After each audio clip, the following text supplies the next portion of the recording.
Good evening, comrades! Welcome to the Movie Changeup podcast, where each week two people go head to head pitching movie reboots. I'm Joe Fricke, your host, co creator of the podcast, along with my other three co creators here today. We've talked over since the last episode and determined that with as amount of work and effort as all four of us have put in, that we all kind of deserve co creator credit at this point, so that's where we're at. And if you didn't understand my opening, apparently our TikTok is fairly large in Russia, so we have a pretty good Russian audience. Don't know where that came from. Maybe Johnny has connections. Who knows? But yeah, the rules of our podcast. Basically, each week, two people go head to head pitching movie reboots. 7 movies, 7 rules. They have to go and match what rule they think goes with which movie best and pitch their best version of it. Today's theme, we're doing movies that won the Golden Globe for Best Motion Picture Drama. Let's start off with introducing my co-judge today, Tristan Mayer. How you feeling? Who you think's gonna win? What's gonna happen today? I'm feeling pretty good. You had a nice political way of saying, "Oh, we're all co-founders." What he really meant was, I won that title last week, and now I'm co-founder. But he didn't want to make anybody else feel bad, so now we're just all co-founders. All right. And I forgot to turn my TV off behind me because I was just watching Steel for my DC Daily TikTok videos. And normally people vote on the movies I watch, but tonight I wanted to make this match a little exciting, so I decided to put what I watch next on the stakes of this match. So Johnny, if you win, I'll be watching a movie I know you love deeply in your heart, Watchmen: The Ultimate Cut. Okay. And if Bobby wins, we're watching one of the greatest DC movies of all time, The Dark Knight. So Johnny, if you win, that's just proof that Watchmen. Yeah, you're basically proving Watchmen is better than Dark Knight. So good luck, Johnny. Good luck, Bobby. I want to say I have no game in this, but I want to watch Johnny lose, so hopefully Bobby wins. Yeah, that's not biased, Judge. Not at all. I'll take it, though. All right. Next up, someone who I believe went 6-1 only won one of the 7 matches the last time they faced. Bobby, how you feeling? What are you gonna do to not let that happen this time? How are you gonna finally take down your brother? I think I got some good pitches. He's always a good arguer, so I got to try to combat that somehow and take down, and throw out the flaws in his so that he doesn't just talk the whole time. I think that's my goal. All right, and Johnny, what are you gonna do to maintain your dominance? You've only ever lost one match in this league. And you know what? That one match, Joe, the judge of that episode was Bobby. It was the first episode we ever did. And I haven't lost since, but I will never forgive Bobby for his ignorance. Bobby, you ignorant slut. I will destroy you, just like I have every time we faced. I honestly don't think it will be a 6-1 victory for me this time because I think Bobby will come better prepared. I think it's going to be a 7-0. It's going to be a sweep. And then I will tell Bobby to suck it. While my parents are watching. Hi, Mom and Dad. Yeah. And I also appreciate the Dan Aykroyd quote, so that's fine. Yeah. All right, let's get to it. Yeah, like I said, 7 movies, 7 rules. Today's 7 movies are Around the World in 80 Days, Bohemian Rhapsody, Brokeback Mountain, One Flew Over the Cuckoo's Nest, Ordinary People, Sunset Boulevard, and 3 Billboards Outside Ebbing, Missouri. And Tristan, you got the 7 rules there. I'm pulling them up right now. They're buried somewhere in my lists of DC notes on this account. Someone wants to cover for me. That would be awesome. I got you. Our first rule is use the nominees of the 78th Golden Globes, which is basically, you had to pick someone who was nominated this year in the directing category to direct your movie, and then pick 4 actors who were nominated this year to star in your movie. They also have to turn one of their movies into a miniseries. They have to make one of their movies a mockumentary. They have to set one of their movies in the world of Mickey Mouse. They have to resurrect an actor's career for one movie. One movie must be cast with actors 60 years or older. And then one of their movies must include a character from a Steven Spielberg movie. And I believe Johnny... Was it Johnny won the competition beforehand to see who goes first? So Johnny, what movie are we doing and who's going first? You know what? We're going to go with one. I didn't necessarily think this is where I wanted to go first, but looking through my options, I think this is a good little kind of a warm-up fight. We're going to go with Around the World in 80 Days, and I'm going to have Bobby start, I think. Yeah. All right, so Around the World in 80 Days was actually Tristan's pick. So if you've never seen this show before or haven't at least watched it this season, I picked 3 movies for them to do. Tristan picked 3 movies to do. And then we kind of collaborated on one movie. And so whoever picked the movie for them to do will be judging that round. And like I said, this is Tristan's pick. So Tristan will be judging Around the World in 80 Days. But Around the World in 80 Days came out in 1956. Got a Rotten Tomato score of 69%. The plot of the movie is Victorian era Englishman Phileas Fogg proclaims before his fellow members of a London gentlemen's club that he can circumnavigate the globe in a mere 80 days, further boasting that he will bet the princely sum of £20,000 on the success of his endeavor. With a stalwart manservant Passepartout alongside, he goes forth on his adventure, pursued by a dogged police inspector who suspects Fogg of chicanery. Whatever the fuck chicanery means. He stole from a bank. That's what he. Yeah. No, it's not charcuterie. Charcuterie. He did it with meats and cheeses and crackers, baby. That is a reference to our dad. All right, let's go. So I'm going first for this one. Yeah. Well, this is where I think I was gonna go because I'm curious if we matched up on the rule. I think it kind of fits. And I'll get kind of right to it, but because I can't really go through my cast, I am making this in the world of Mickey Mouse. So the cast members are just going to be the voice actors that, voice these characters currently or that would do it for Disney. For the director, I chose Steve Martino, who did the Peanuts movie. That's a really sweet, good family movie with an old property that I think he can do well again with Mickey Mouse. And I'll get to which characters are involved as I go through my pitch. So Goofy is an inventor who keeps coming up with failed ideas. Pete, his neighbor, is tired of dealing with all his failed inventions, but Goofy finally thinks he has found something that will work, a hot air balloon capable of traveling the world. Pete calls Goofy a failure in front of his son in a confrontation, and Max blurts out, "Oh yeah, well my dad invented something that can go around the world in 80 days.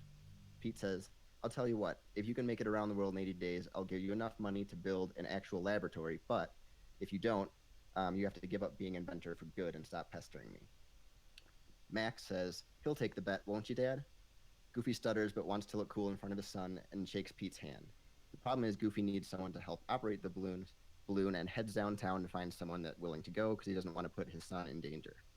After many different Mickey Mouse characters decline, Donald, who seems to have just gone through a breakup, agrees to go to get back at her and kind of ignore that whole situation, not really knowing what he's getting himself into. We're currently playing through the first Kingdom Hearts game again, and the dynamic between Goofy and Donald, I think, is really good in that game, so I think I wanted to use that for a movie because they're kind of fun characters to play off each other. And then, so throughout the movie, Darkwing Duck is going to be trying to chase him down because he thinks that Goofy robbed Scrooge McDuck's vault and was using the balloon to get away. That kind of revolves itself at the end that it turns out to be Mortimer Mouse, but throughout the whole movie you have Darkwing Duck chasing him, and that's kind of the cop character. Along their adventures, they get into many hijinks with cameos from other characters, including Chip and Dale, who are trying to invent a plane, like the Wright brothers, Clarabelle Cow, Huey, Dewey, and Louie, who are on vacation causing trouble on an island, Taurus Bulba, who's a villain in the Darkwing Duck series, who's like a mob boss in this. Goofy accidentally picks up a suitcase with money in it, causing him to chase him down with a lot of his henchmen. And then they meet an heiress named Daisy, who Donald instantly falls in love with. When they return, finally making it just in time for the 80 days, King Mickey and Queen Minnie have heard of their trip and offer Goofy to be their royal scientist. That's kind of my movie.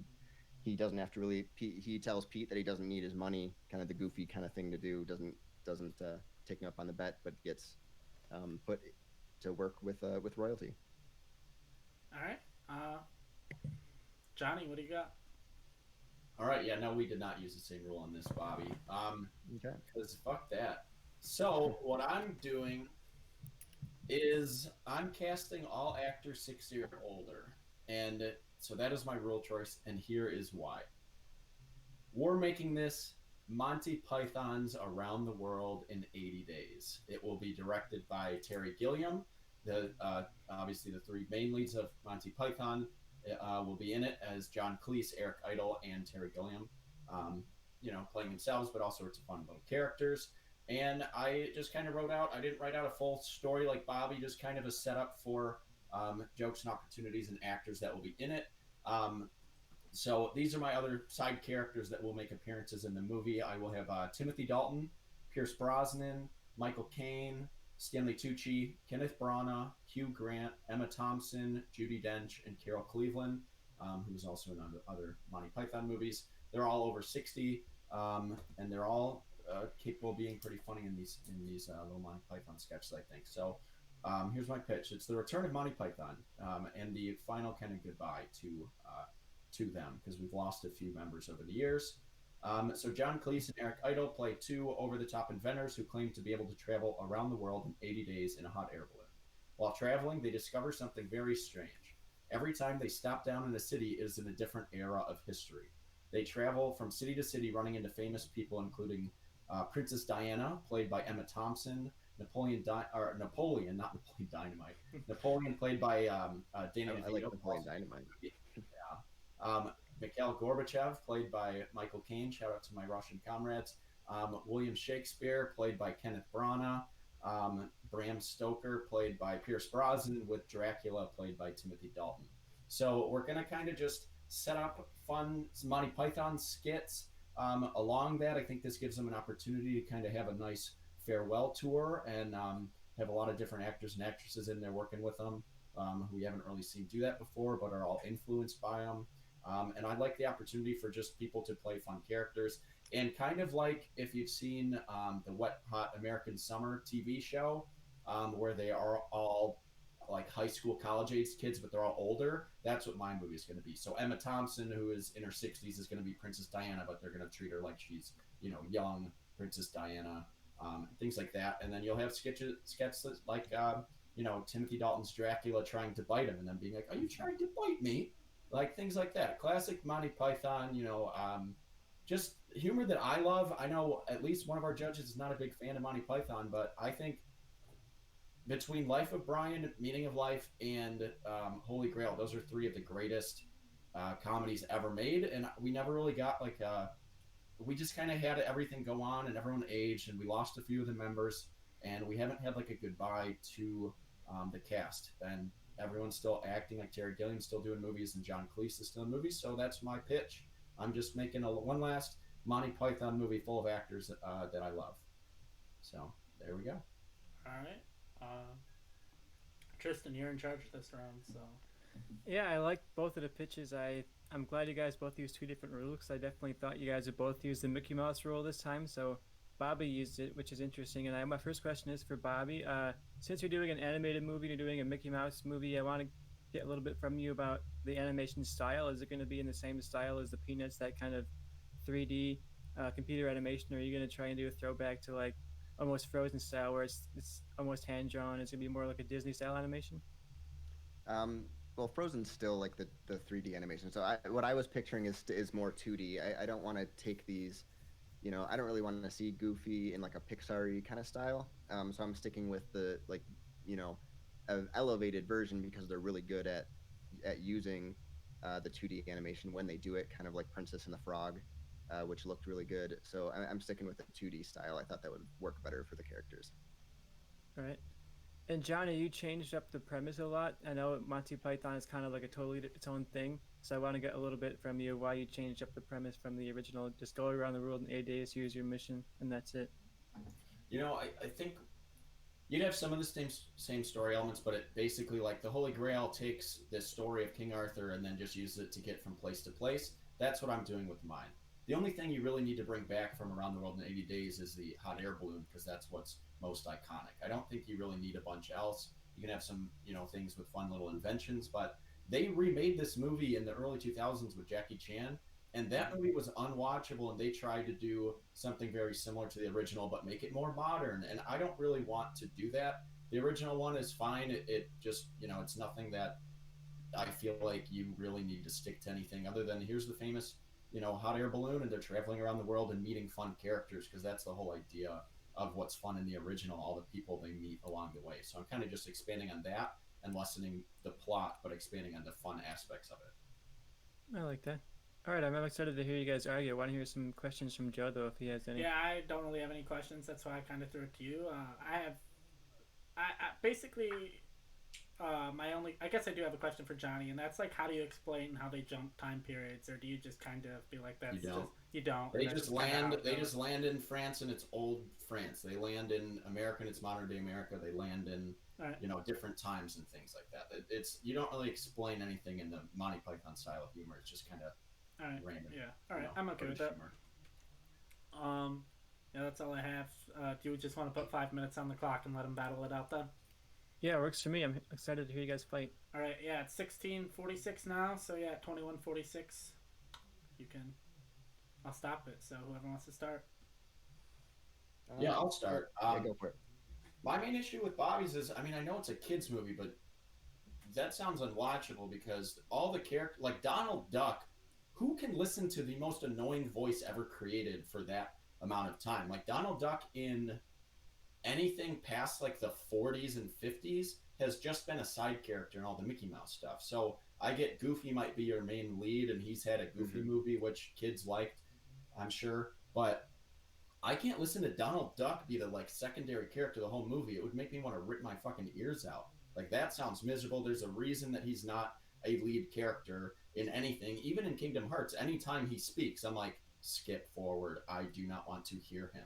So I think that's a problem. And just like, if he pops up. So the whole thing, that's why I think it's a fun dynamic. It's always when you have like a buddy cop movie or anything like that, you sometimes have someone who can get on the other guy's nerves, and Donald is a good character that get angry at Goofy's dumb decisions, and his voice kind of lends to his reactions and that. But if you've heard how Donald sounds in any like modern Disney, like I looked up to see like kind of what they did with his voice, and they kind of toned him down just a little bit so that he's not quite, it's not as grating, but it still sounds like Donald.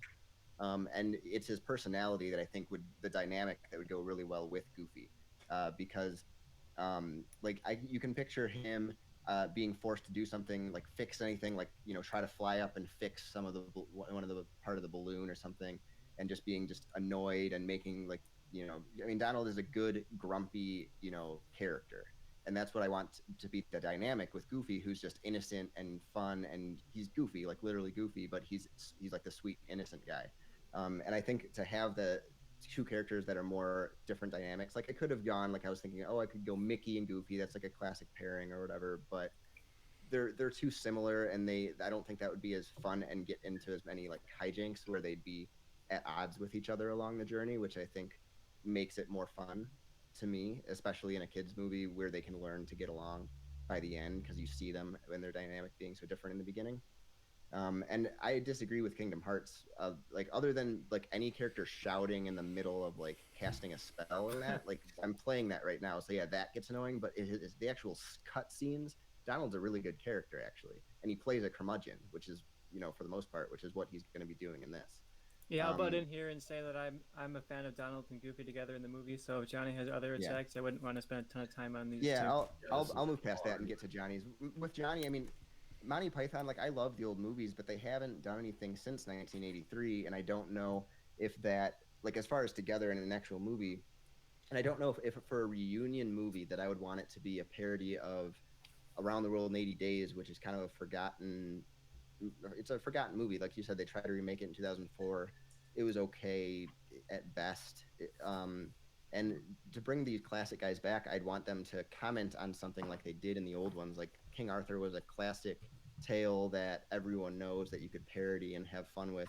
Life of Brian and stuff, and like things where you're parodying religion and stuff. And I don't really like that's kind of the fun. They poke fun at things in a fun, silly way, but they do it in context to something that is either relevant or something that people will care about. No, not really. What they do is they just think of, this would be funny and we're going to do it. And the main thing is the characters they have. Yeah, this one isn't like Life of Brian, which is probably the only one that has like more of a narrative tale. But yeah, they just use the tale of King Arthur to kind of do funny things around that tale and play funny characters and have other people in it be funny. That's what they're famous for. That's what their skits are. Their spam episode and skit is not commentary on anything. It's just a fun skit about spam. Like that's what I thought. This was a good device for it because it gives the opportunity to have skits with what they like to do with classic characters and have people play Shakespeare and Princess Diana and Bram Stoker and have like Dracula and stuff in it. You could have all of the characters in the world you want because of this premise. Your movie doesn't make sense to be anything like you're going to name your movie Around the World in 80 Days starring Mickey Mouse, but then it's not Mickey Mouse, it's Goofy and Donald. And the only people that know what the fuck Around the World in 80 Days is are people who like Monty Python. It's an old 1956 movie that won Best Picture about Englishmen.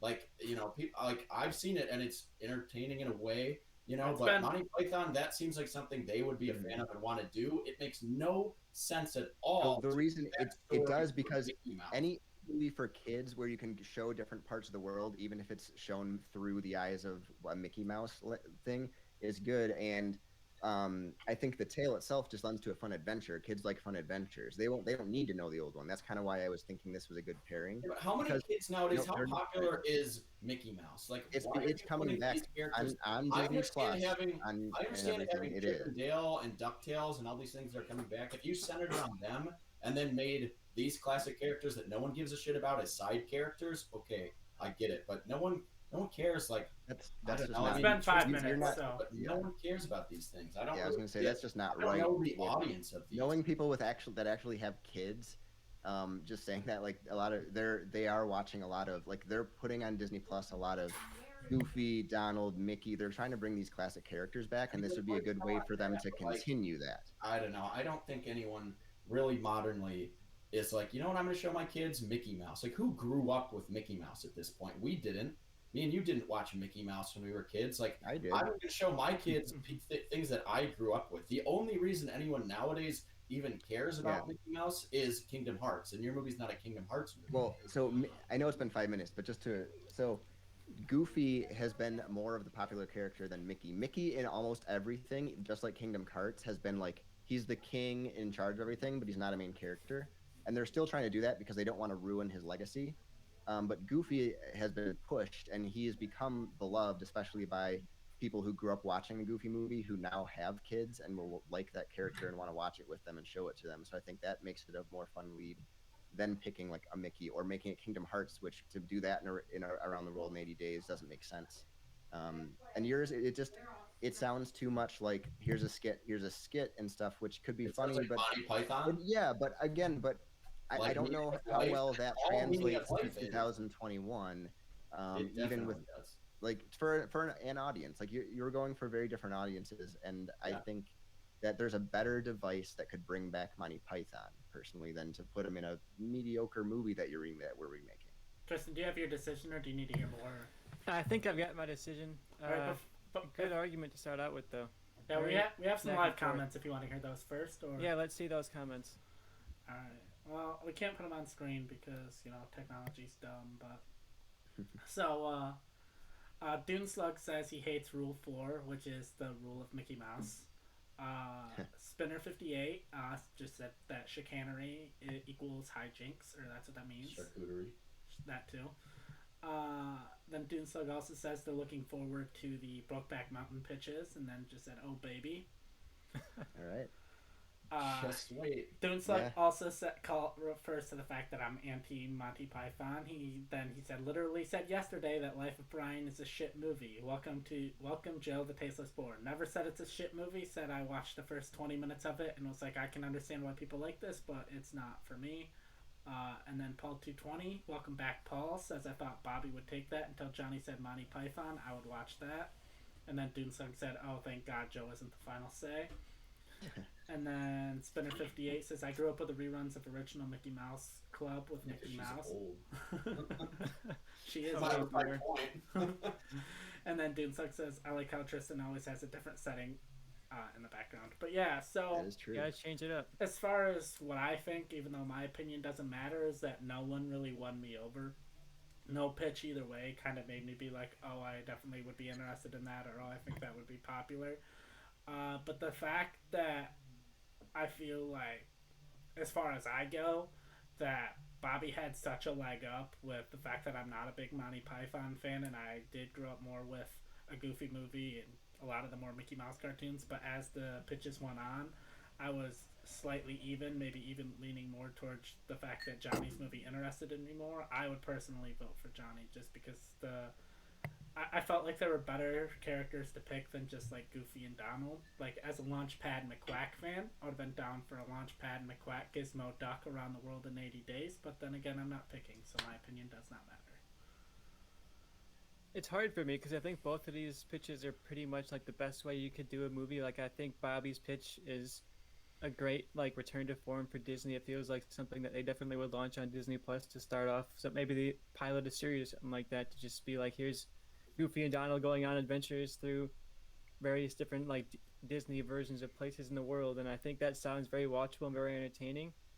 And but Johnny's just sounded a lot more like something I'd be going out to see. I'm sure I would see both of you guys, but if I heard that there was going to be a return for Monty Python, they were going to bring back Terry Gilliam and they were going to give them this classic premise of around the world in 80 days, I think that's something that Monty Python as a concept can really run with and really get the most out of.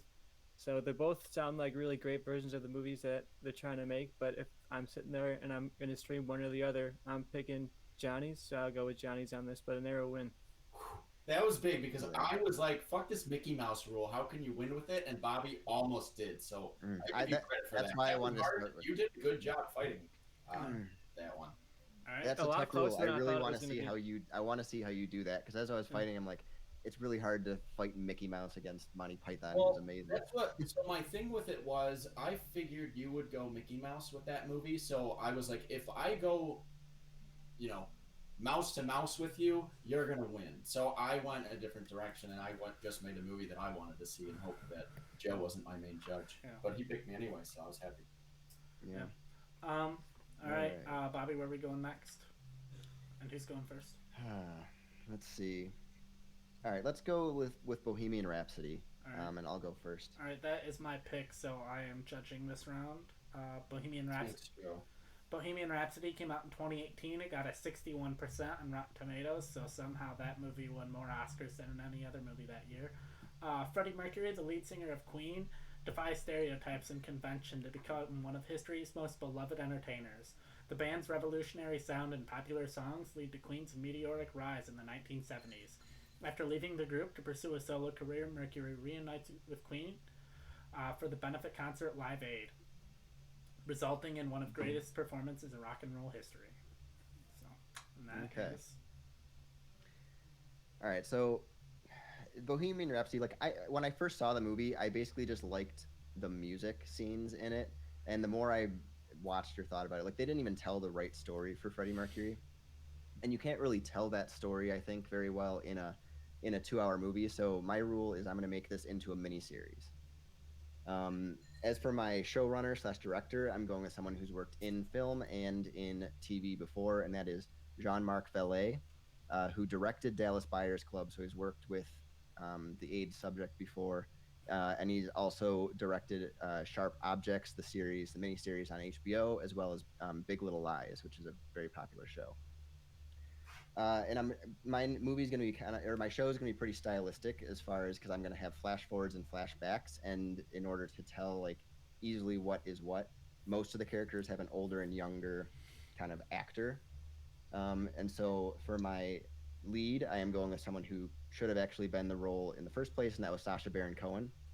And he was originally cast and is very invested in the character and wants to put it on screen, but he wanted to show the darker sides, and the family didn't really want to do that, or at least the band. As far as my older Brian May, I have Martin Freeman. My younger Brian May, I have Jamie Bell. Older Roger Taylor, I have Michael Sheen. My younger, I have Aaron Taylor Johnson. My older John Deacon, I have Damian Lewis, who's from Band of Brothers, mostly a TV British actor. Younger John Deacon, I have Jack Farthing, who's from Poldark. My Mary Austin younger is going to be Freya Maver from Skins and a lot of other British miniseries. And the older one is going to be Joan Froggatt from Downton Abbey. So a lot of people that have worked in TV and film in the past, and especially in British shows. So my story in present time is going to show, or that at like the most flash forward time is going to show Freddie as he's sick, dealing with AIDS, and flashing back to moments in Queen's career. The first scene in episode 1 is a part that is told in books about this from the band, which is when Freddie finally tells his bandmates that he has AIDS. And then it flashes back to when they first met. So you kind of see the dynamic and how that changed through time. So, like I said, is a stylistic choice because it's him flashing back. He pictures himself as he is now, but a little healthier. So he gets to play the role in both time periods, kind of like how they did the flashback in like The Five Bloods, where they kept everyone at the same age. But that's just gonna be him because he's kind of picturing it, and everyone else is younger, so that you get when the flashbacks are happening. So like for example, he'll close his eyes and wake up, and it'll morph into one, or it'll open a door from one scene into a flashback scene. The older timeline shows the true story of Queen, with the timing actually lining up with how it actually happened, instead of in the movie where it kind of leads up to this big Live Aid like cinematic event. It'll go through their timeline and their hits, how they met, and all that stuff. But it's also instead of just showing a normal, boring like music biopic where it's just the rise, you also get the forward and him struggling away from the band. He was being helped by Mary Austin to get through, living with AIDS and all that, and so you get to see his struggle personally. But then with the band, they always described him as one of the funniest people they knew, and he didn't really show that to the public. And so I think Sacha Baron Cohen can show the comedic side that he is with the band. And they said he was always in high spirits, even when he was really sick. He would come in and just say, keep recording, guys. I just want to sing until my body doesn't let me anymore. So I want to show the dynamic of him struggling on his own, but then with the band, he's himself. He's upbeat, funny, you finally get to the build up when the stories kind of collide. And by the way, just a couple little things they're going to show. They're going to actually show him recording with David Bowie, played by Tilda Swinton, recording for Under Pressure. A little thing like that. I've actually liked that idea for a while, but Johnny has said he likes that. And it does not hold back on like the sex and drugs and all that aspect. You get into the deep, dark stuff, kind of like, Dallas Buyers Club goes into that. Sharp Objects is very dark and goes into that. But you also have the triumphs of Queen, and you still get their music throughout. So it's not just dark, depressing. It shows the inspiration and talent and genius that he is, as well as the dark side that he has. So the final scene is as he dies, he starts to picture himself on stage performing Bohemian Rhapsody, and it slowly fades as his mind does. The series ends with Freddie's death, but shows the inspiration he caused. All right, Johnny, what did you do for this movie? So Bobby and I actually went a similar direction. I didn't do a mini series because I don't think you need to do it, too long. But I think you can tell a story of him older and him younger in his prime, in a way that the movie never really showed. That came out a couple years ago. So what I'm doing is I'm using the 78th Golden Globe Award nominees for mine. So my director is someone who has done a ton of different genres in his career and has made biopics that are at least really popular for most people, and that's David Fincher. He also has a good style, I think, for this. He's directed music documentaries and stuff as well, so he can capture music really well. And I thought he was a good choice for this. So then my young Freddie Mercury, because I'll explain, Bobby and I did something similar with this. My younger Freddie Mercury is going to be played by Riz Ahmed, who was nominated for Sound of Metal. I think he looks like him. He's a great actor. I thought Sound of Metal was excruciatingly bad, boring-wise, but he is phenomenal in it. He is so good. So he was the only reason that really kept me going. I would have just turned the movie off if I didn't love him in it. And then my older Freddie Mercury is Sacha Baron Cohen. Because I agree. I think he would also play a good Freddie Mercury, but only the older one, because he's older now than Freddie was when he died. And my young Mary Austin is going to be played by Carey Mulligan, who was nominated, which obviously Sacha Baron Cohen was nominated for The Trial of the Chicago 7. Carey Mulligan was nominated for Promising Young Woman. My older Mary Austin is going to be played by Kate Hudson. I forget what she was nominated for, but she was nominated for something. And then Brian May, I only have him in the younger aspect of it, is going to be played by Austin Butler, who was in Once Upon a Time in Hollywood and can play the guitar and is a musician. He's going to be Elvis in the biopic whenever that comes out. So I think just having someone who at least, if they play music over it, can at least look like they know what they're doing on the guitar, I think is important. And then my Jim Hutton, who was basically Freddie's lover for most of his life, he's only going to be in the older aspect of it. And that's going to be played by Mark Ruffalo, who was nominated for his, now I'm blanking on the name, but I just recently watched it, the TV show. That was really good, the short series. I had everything written down, and then I didn't, and I'm going to find it. Okay, now people can look it up. All right, so my film is this. It's cut between two stories. The story of the younger Freddie is the recording of the album A Night at the Opera, so it takes place in 1975. And my other story with Sacha Baron Cohen is Jim Hutton taking care of a very sick Freddie Mercury in 1990, basically right before he dies of AIDS.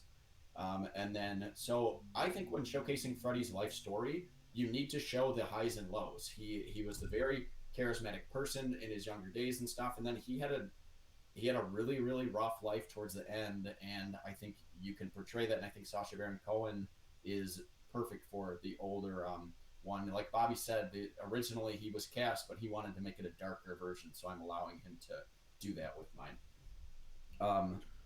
So Riz Ahmed plays a younger Freddie at his most creative, at his peak as an artist, recording Queen's biggest hit and one of their biggest albums. So that's going to be them bringing in all these different instruments, and at first it's going to start with them leaving their record company to go join the new one because it's the most expensive record. At the time, it was the most expensive record ever produced. So I kind of want to tell that story. I think that is peak Queen, and I think that was the only, other than the musical part, like the Live Aid scene, the only fun part of Bohemian Rhapsody was them actually working the album, even though it wasn't actually how any of it was done. So I kind of want to just get into the creation of the Night at the Opera, writing Bohemian Rhapsody, going in and performing that, and everyone thinking they're kind of crazy, and then that coming out. And then Sacha Baron Cohen plays Freddie at his weakest. He's dying of AIDS, but he is surrounded by people that love him. The only other people that are going to be in it, Kate Hudson is Mary Austin, because she was with him basically till the end, just as his friend. She's going to be in there. And then Mark Ruffalo as Jim Hutton, who was his lover, is going to be the one. Primarily, it's going to be him taking care of a sick Freddie. And it's going to end with them, you know, the album gets done in the previous one, and then it cuts to the future, and it's Freddie basically falling asleep. You don't know if he's falling asleep or passing away, right next to Jim Hutton, who's listening to the radio, and Bohemian Rhapsody comes on. So that'll be like, and then that plays over the credits, that song. So mine, I think, is going to be toned similar. Like, instead of like Dallas Buyers Club, which was very, very dark and maybe a little too dark for like a Queen story, mine's going to be more the tone similar to like a Philadelphia. Like, you're still going to have them kind of joke around with Jim Hutton, and Mark Ruffalo can be good at that. And Sacha Baron Cohen can do that well. While he can play a sick Freddie, he's still going to be, you know, trying to, you know, crack jokes, and then he, you know, coughs and is sick and needs to lay down and stuff. But I think this is the story that I'd want to tell if I was telling like Freddie's life, like basically his peak, his highest point in his life, and his lowest point in his life, and you kind of get that with it. I think some of the other stuff, Bohemian Rhapsody, you already have, and it only came out 2 years ago. I don't need a lot of that same story because I just saw it.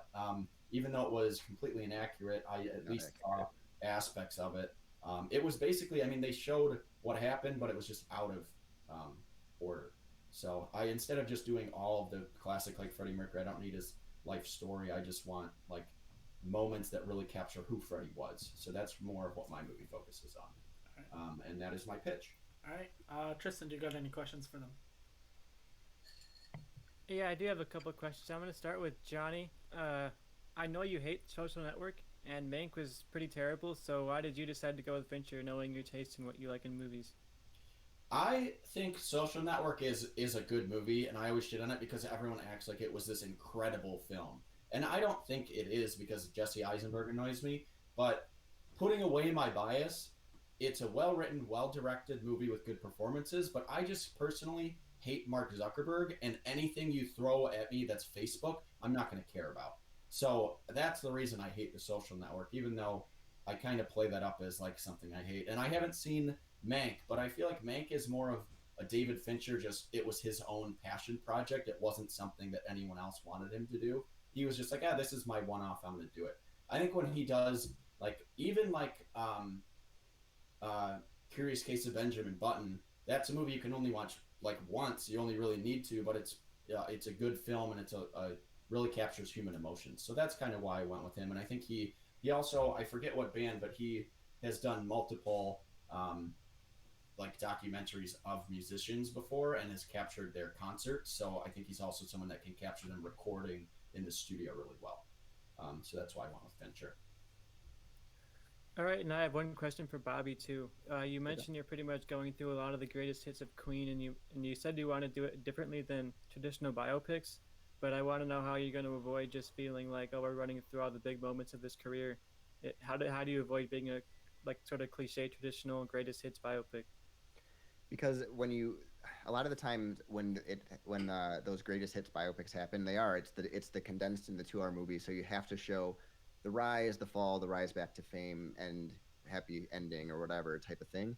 When you have a series where you can draw it out and actually get in a little bit more in depth with his life and the challenges that he faced, where you can focus, an episode more on the addiction that he had, addictions and stuff like that, in one aspect, but then you show him later on and he's, over that, but he's happy, but he's sick because of the mistakes he hadn't did in the past. You kind of show what he did when he was younger and how that impacted him when he was older, and how he relates back to it, because that's why I wanted Sacha Baron Cohen to be the actor in both of them, because you get to see the dynamic more of how he was and how different he was at different times in his life, but still, instead of Johnny's being a very different actor where it's very differentiated and you can tell it's oh, he just emotionally is different at this time, instead of, oh, he's just younger here and looks different and now he's older.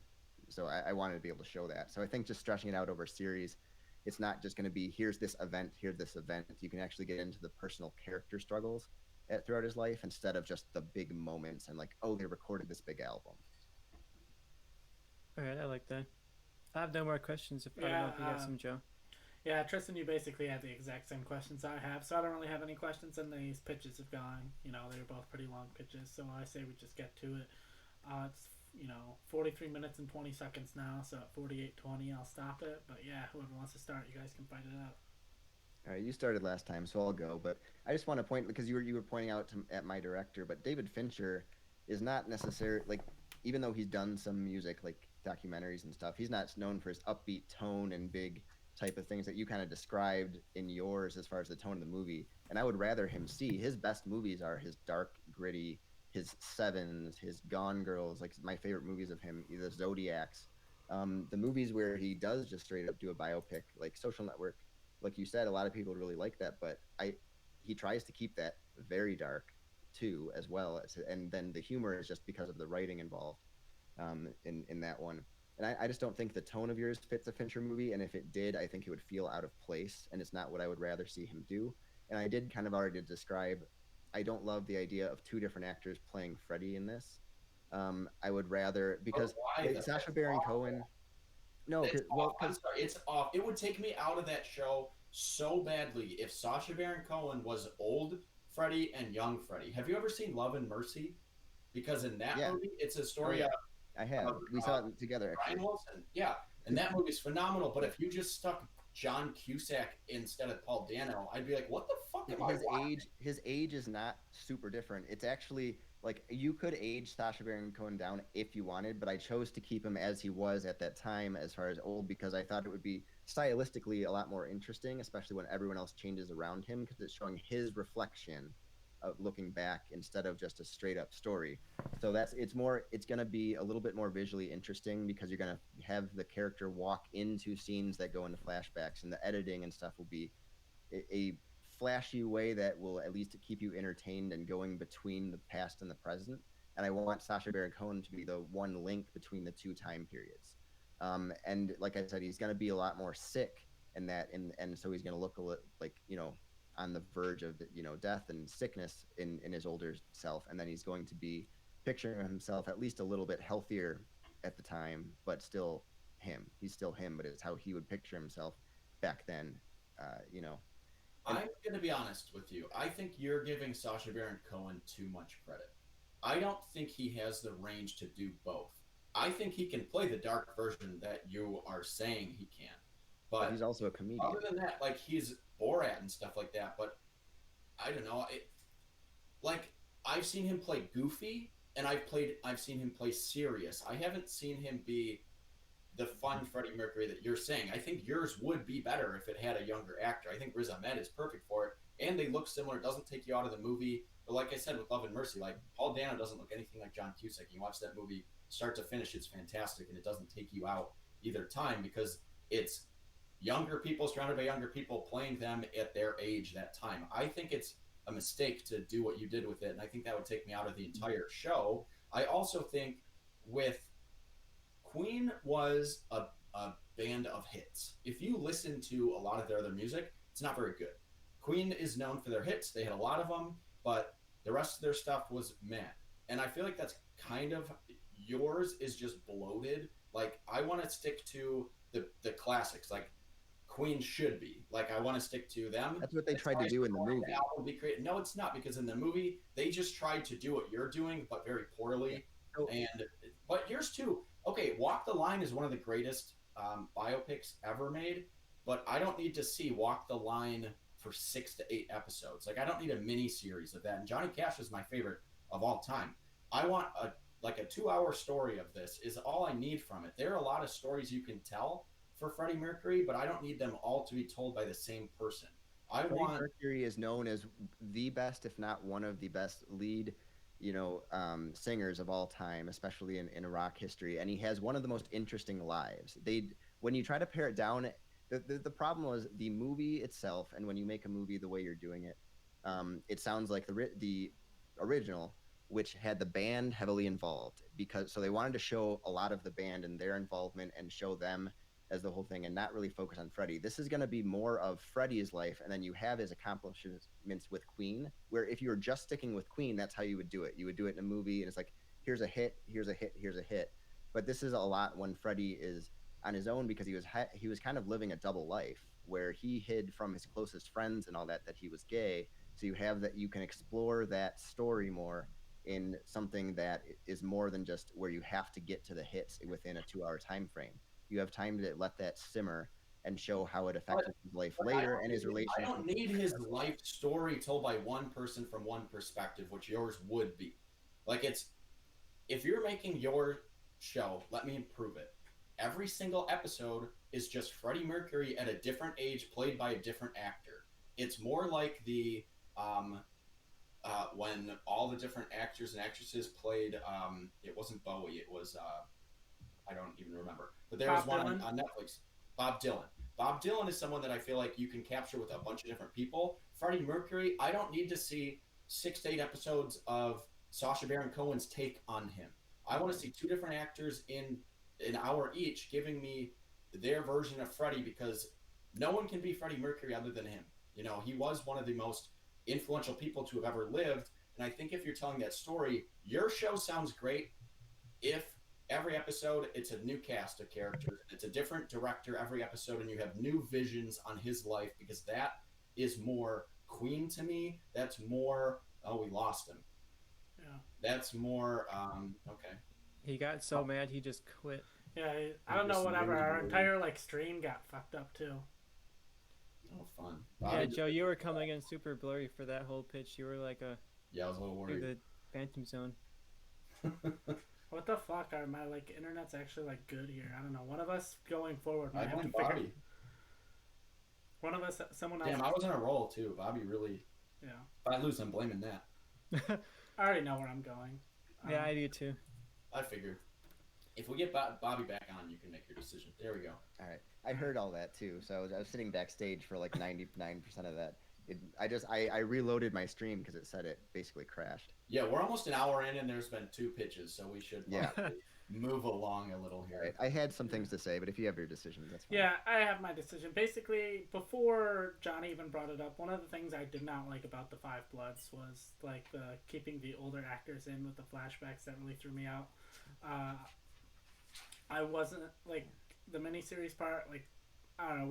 the stream's gone on like this pitch has gone on like enough. We've talked about it for like 30 minutes almost. I don't know what Tristan's thinking, but my vote is for Johnny.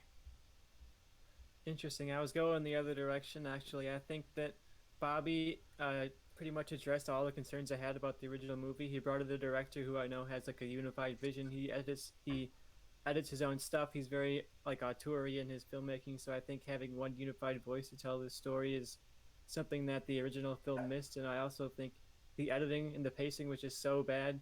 Like you guys brought up a lot, they changed stuff around. A lot of that was because they wanted to hit that 2-hour beat so like precisely that they completely sacrificed the original story. And I think that expanding it to a miniseries corrects a lot of that problems, giving it to a director who has very keen eye for editing, a keen eye for multiple timelines. I think that's a very good pick. So I was going with Bobby on mine. We're split decision here. Was this your guys? No. This is my total. So Yeah. I just got thrown off by the entire like stream crashing that I was like, Tristan, what are your thoughts? After I already made my ruling, but yeah, Johnny gets the point. Oh well, that makes me feel better, but it ended on a sour note. Yeah. Of course. Congrats, Johnny. Because I thought I did. I was all sad. I agreed with that. Yeah, I don't know. Interesting. Moving forward, watched someone else Bobby's- might have to try Streamlabs. I have no idea because like every week my computer is like, fuck you. Yeah, I know. All right, Bobby. So where are we going next? Well, that threw me off because I thought I would win that one, especially with Johnny's pitch, honestly. And I agree I completely did with say Love Tristan. and Mercy. Yeah, that's it. But Freddie All right. Mercury. I know. I I you even did. brought it up, and I was waiting for you to hit me on I it. tried, but then the stream crashed. I don't even know. Let's see. Again, this is a longer one, so you know what? I'm gonna go with a It's gonna be a shorter long one. I'm gonna go with a shorter one, and hope that I can just beat you on it and get back into this because I think it should be 1-1 personally. And I'm gonna. You gave go your full point heel to here. you gave the point to the wrong person, Tristan. Oh, Nope, you're no, right. you didn't. No, you didn't. Tristan, you weren't Subconsciously trying to knock out Johnny. You know, it's what I do. I get it. Tristan just hates me. Back to a 0, Bobby. I'm sorry. Damn. All right. He'll have a point. You haven't had one in a while. You know what's really funny is just looking at this. I'm gonna just because it's kind of interesting to go this way. I'm gonna go to Sunset Boulevard. I'll let you go first. All right, that's I've done also going first the first time. Okay.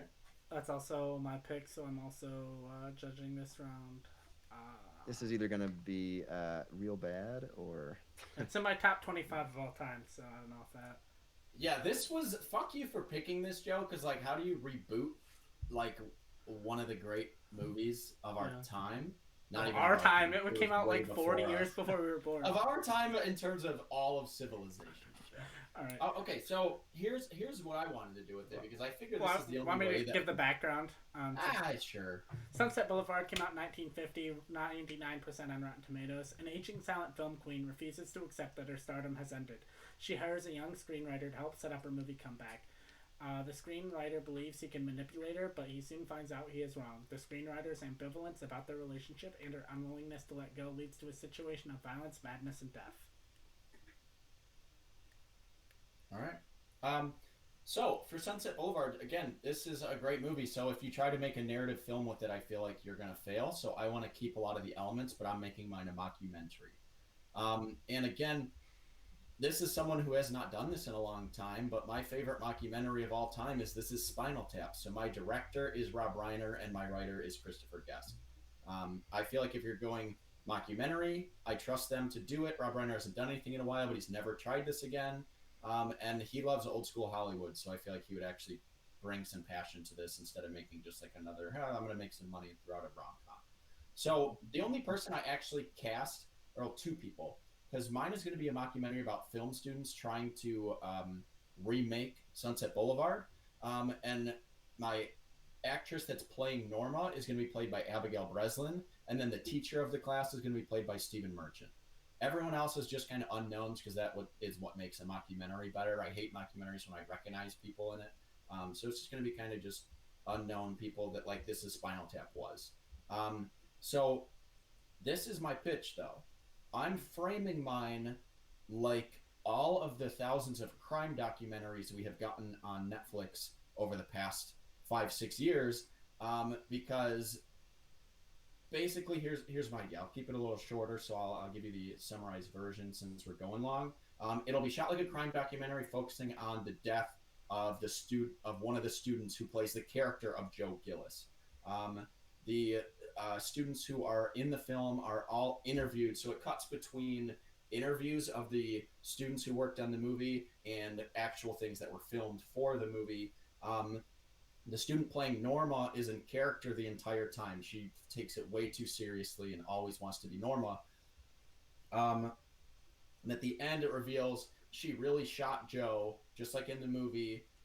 And the last scene is her walking down the stairs with like the police cameras showing her, and she says, "All right, Mr. DeMille, I'm ready for my close-up." So it's a crime documentary because the kid was murdered. So it starts off, it has similar themes to the original of her not believing that she's not a star, but we're going to kind of make that mockumentary style, making fun of it. And we're actually going to have the kid who plays Joe get killed just like how he did in the original one. So that's my pitch for a mockumentary version of Sunset Boulevard. All right, interesting. Bobby, what do you got? All right, so I went a little differently here because this is a classic, but outside of a lot of film people, like if you go to even like people who enjoy movies but are more modern, they haven't seen this. They've more seen the parodies of this. Like American Dad did like a parody. Johnny's doing kind of a parody. I want them to see the original story done well, but updated to be because you can't really have a silent film star unless you go back and remake it as if it was back then. So the rule I used is that I'm using the nominees from the 78th Golden Globes, which Johnny just used, and I'm using the director he just did, which is David Fincher, because I think he can pull off a good noir and tell it very well. My Norma is going to be played by Carey Mulligan. My Jose, who goes by Joe, is going to be played by Riz Ahmed. My Max, who I'm changing to be instead of a former husband, is going to be Norma's agent, and I'll get into that. Is going to be played by Gary Oldman, and then Vanessa Kirby is going to play my Betty. So basically, I'm going to tell a very similar story, but it's going to be about a child star who has lost it, kind of like Lindsay Lohan or Amanda Bynes, who has gone through stardom at a young age and then went through kind of a break. And then also kind of relate it back to Britney Spears, who's popular now with the documentary about where they were over-sexualized at a very young age. Went through an emancipation with her parents, that type of deal, and that's why my Max is taking care of her. But I'm going to tell this story in that, with that aspect where it leads to mental instability. Joe's an up-and-coming screenwriter and has most of his scripts denied. He meets Norma, recognize her from her child and teen acting years. She has a screenplay. I don't want to go through the whole thing, but I'm telling a really well done Fincher noir story where it's going to have the kind of old school narration throughout of kind of Joe's perspective and what's going on. Like you get the beginning, like how where he's in the pool and how this is how I got here and all that. And it's going to be a Fincher style noir, updating the story, relating it back to things that happen now with a lot of stars. And I think it'll get the story out there instead of so many things I think have mocked and joked around about this, because it's a classic thing of in the pool, wonder how I got here, then they go back and tell a story type of thing.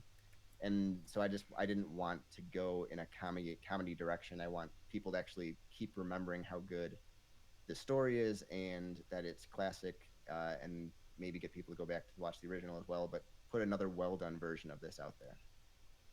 All right, Tristan, any questions? I think I got a good idea for both of these pitches. They're running pretty long, so I don't want to extend it out with any questions. I just want to hear them argue it out. Yeah, same. I kind of know what each of your pitches are.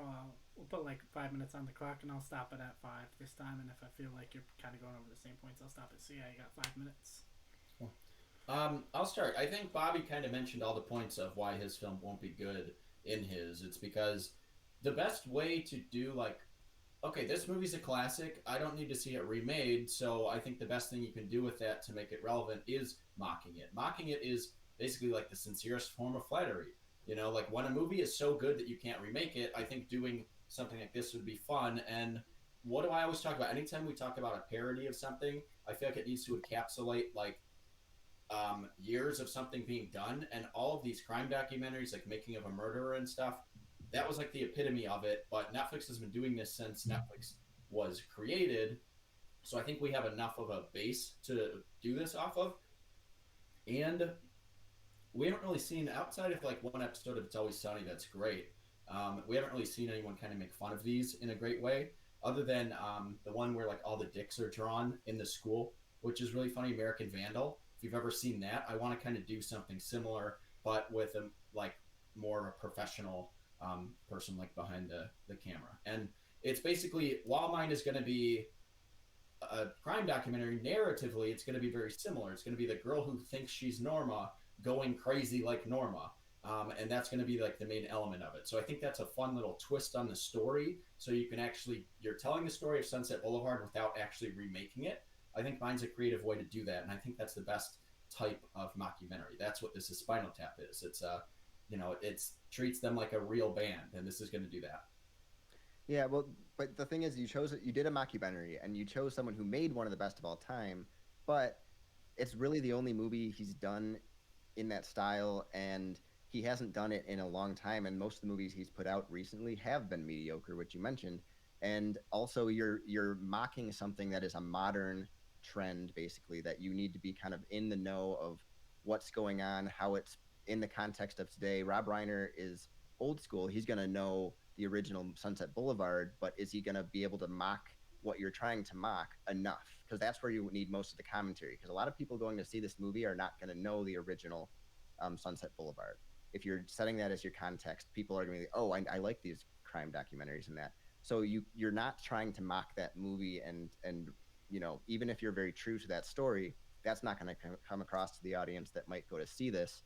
But the if you had chose someone a little more modern that is going to mock, maybe someone who's even done a modern mockumentaries, modern comedies, that would be able to put a better perspective on it, I think that's a better choice for yours. And then for mine, I just think, again, this story has not been told seriously in a long time. It's been parodied. As it should not It's be. been parodied. Like, it should not be. But you don't want to lose it. And I think, look, movies are classics, but you do end up, other than film snobs, and I'm one of them. I'm a film snob and a film purist, whatever you want to, like a film fan. You fucking knew it. You lose a lot of these old movies for the general public. And it's only when it gets brought back into light somehow that... Yeah, but this is the way you bring it back out. You have a pandemic and you start putting it in theaters afterwards. Like, if I want to see Sunset Boulevard, I'll just see the original one. Money. Those don't make any money. It doesn't matter about money. That means people don't. We're film snob. I'm going to see it. No one's going to see your movie. How many actual people outside of film snob watch Mank? Your movie sounds like Mank. It's just Fincher doing a love letter to old school Hollywood, which is him at his worst. Fincher at his worst.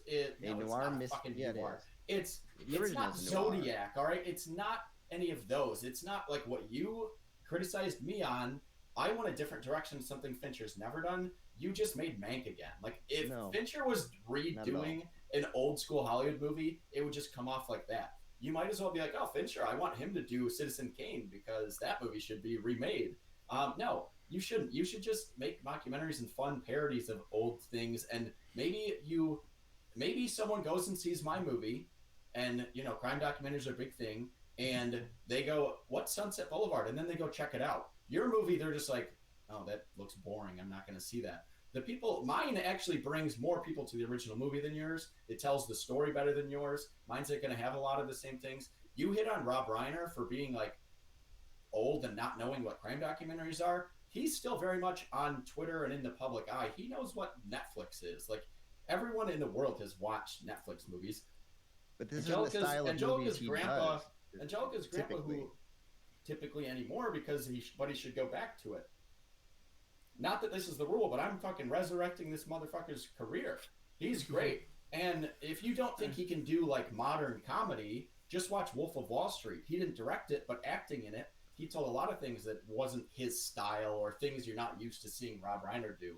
So he has range no matter what he does. All right, Rob Reiner's a great choice for it. I got my ruling. Tristan, what are your thoughts? It was a good argument, but I think Bobby had it for me pretty much the whole time. I think his Fincher Obviously, if you're going to use the Golden Globe winners, you guys both use Fincher, and I think he just matched Fincher a little bit better. I think Mank was a huge mess, but I think the best parts of Mank were the parts where he's on set, where they're showing the studios in action, they're showing the practical effects, they're showing how Citizen Kane movies around the era were literally made. And I think Bobby's movie gets a little bit abrupt for me because it can get into that, the actually good part of Mank, and not just Gary Oldman like ranting about politics for like 2 hours.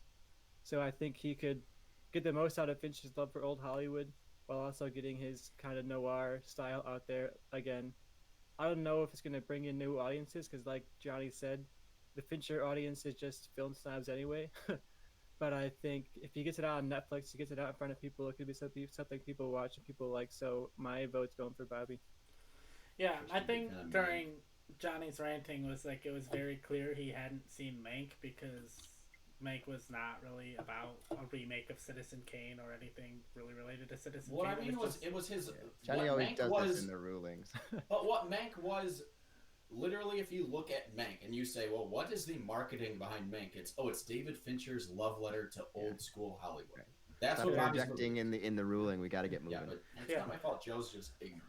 All right, so my thing is, I feel like me and Johnny have very different philosophies of when it comes to like pitching and grading pitches, and like I obviously go for like what would entertain me and what would I like. But I think the thing against Johnny's is like Sunset Boulevard isn't really in the public eye except for, you know, the mocking and the parodies. His is just like another parody, and if you hadn't seen Sunset Boulevard, I don't know how much you would understand or get the jokes in his movie. And I feel like Fincher fits Bobby's movie of like what he was trying to pitch. It is a noir movie, and I like the way he updated it with including some of the Britney Spears kind of storyline and replacing it with, or like replacing the silent film star storyline. So I'm gonna actually go with Bobby's. Disagree. All right. Should be up right now, but I'll take it. Yeah, you've got one on the scoreboard, Bobby. Yeah. Now it's 2-1 going in. All right, where are we going, Johnny? I need a win. You're up 2-1. You're acting like you're Yeah, I know down, you don't like... need a win.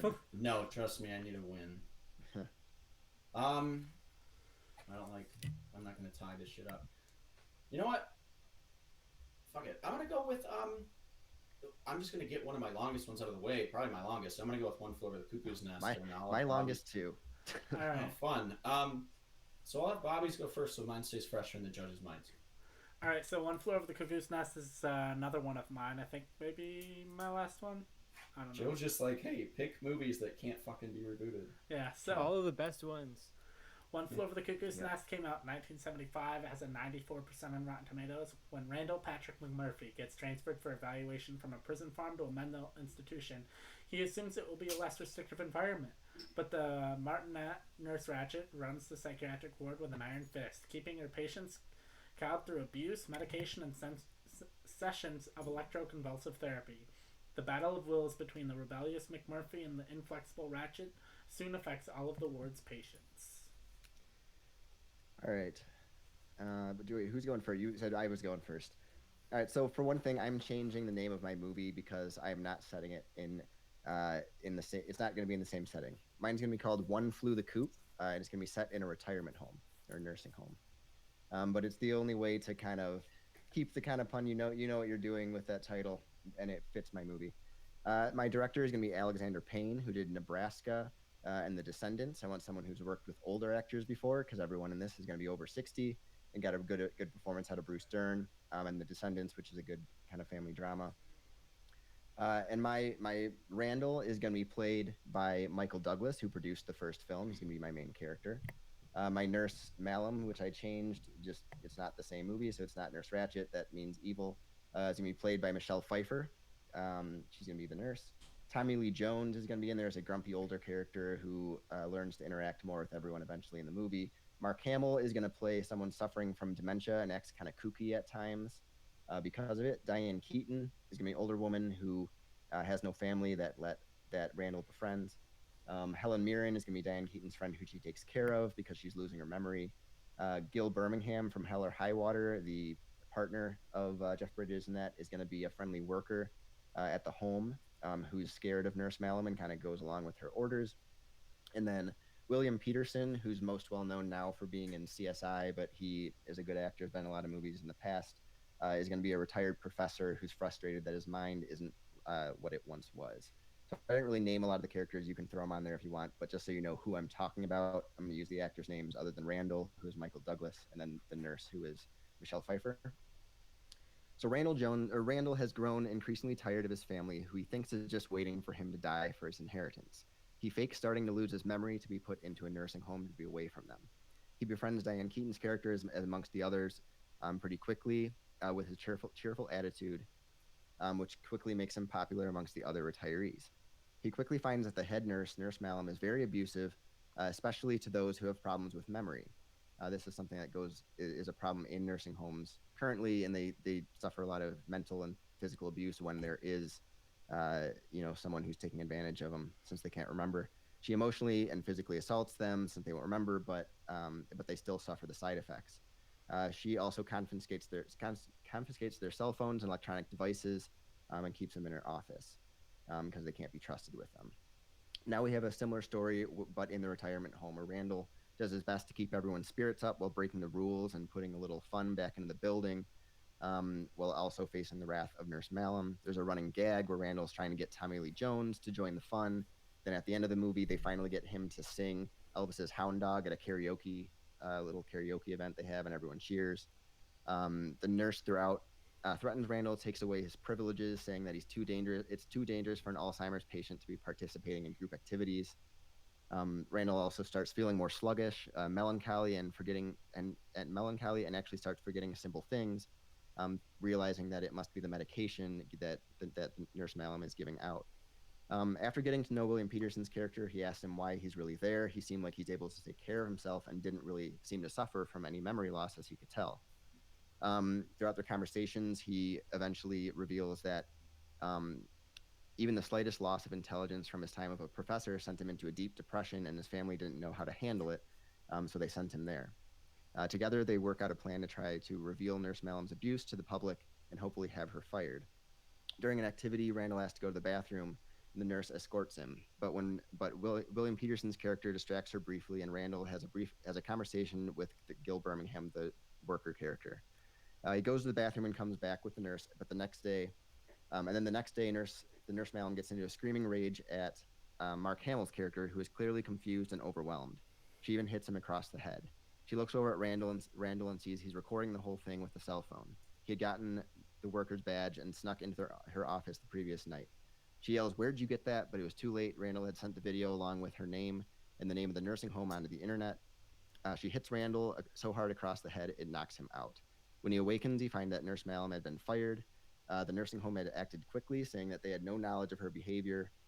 And then William Peterson's character walks in to him with a suitcase saying, "Thank you, I think I can handle the world again," and he leaves. Randall smiles but looks confused as he looks at his surroundings, and you realize he truly is losing his memory. Wow. All right. Sorry, I fell asleep. All right, so I feel like I have memory loss after that pitch. I'm going the only way. Longer doesn't always mean bad. Boring is what you pitched. I'm going to pitch something more based off characters from the book, more of that tone.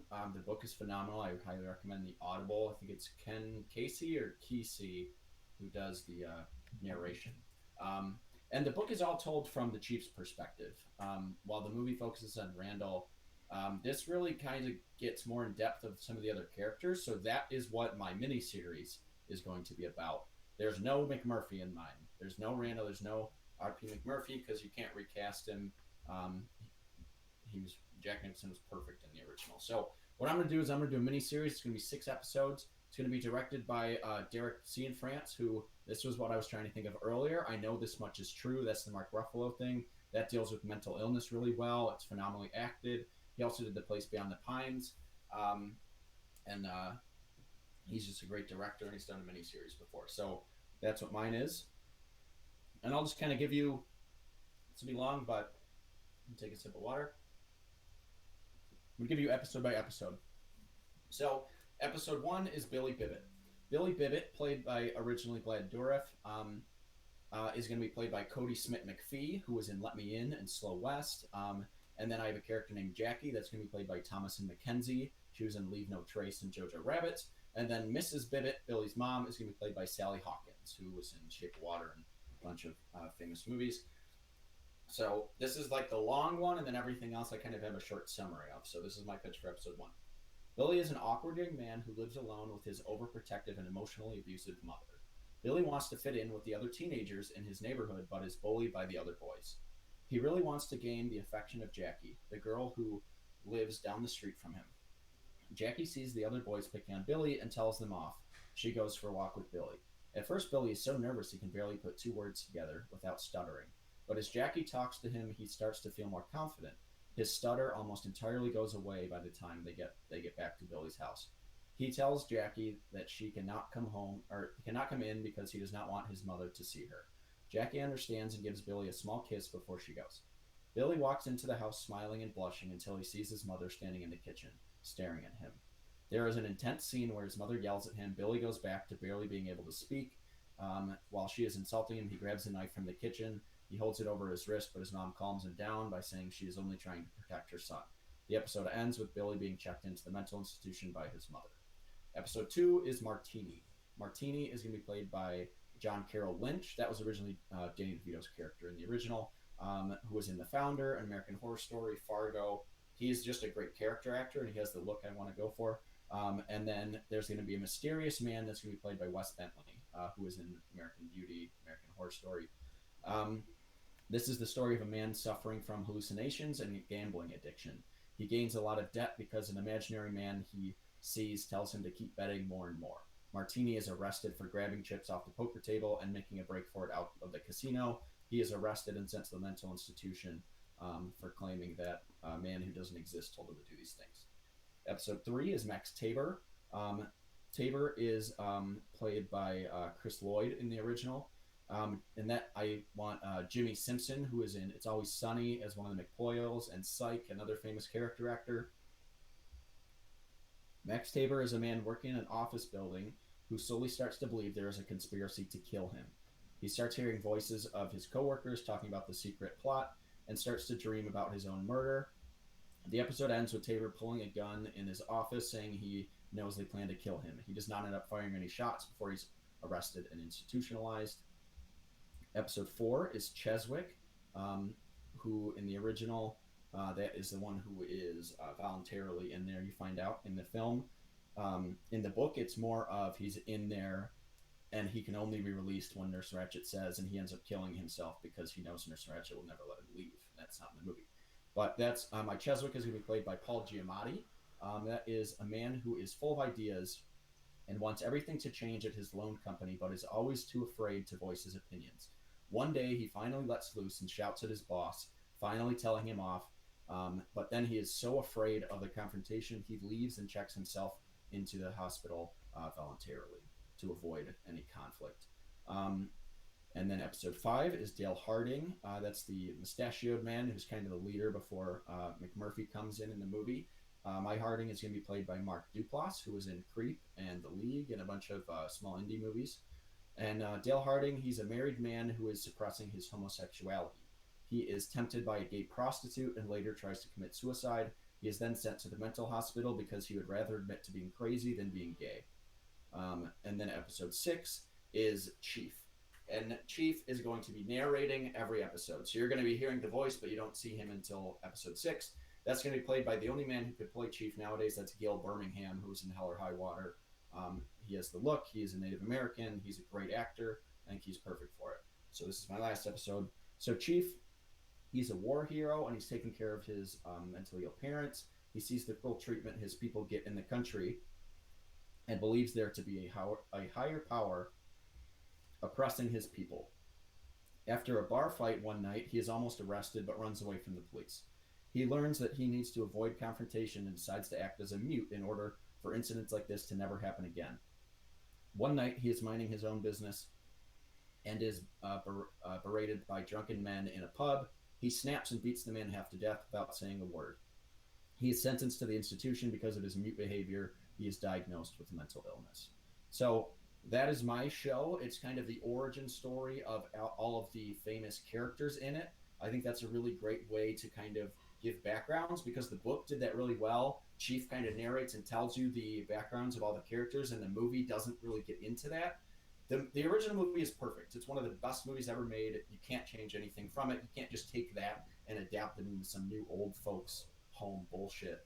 I want to dive deep into the characters because there's some really really interesting ones, especially in the book and in the film. You kind of get glimpses, but I want to see more of it. So I think that's a good way to kind of do it. I would be super into watching this, and unlike the shitty Ratchet show that came out, I don't want to take the most famous character and just do a show about that. I want to dive into the characters I don't know about from a movie that I love.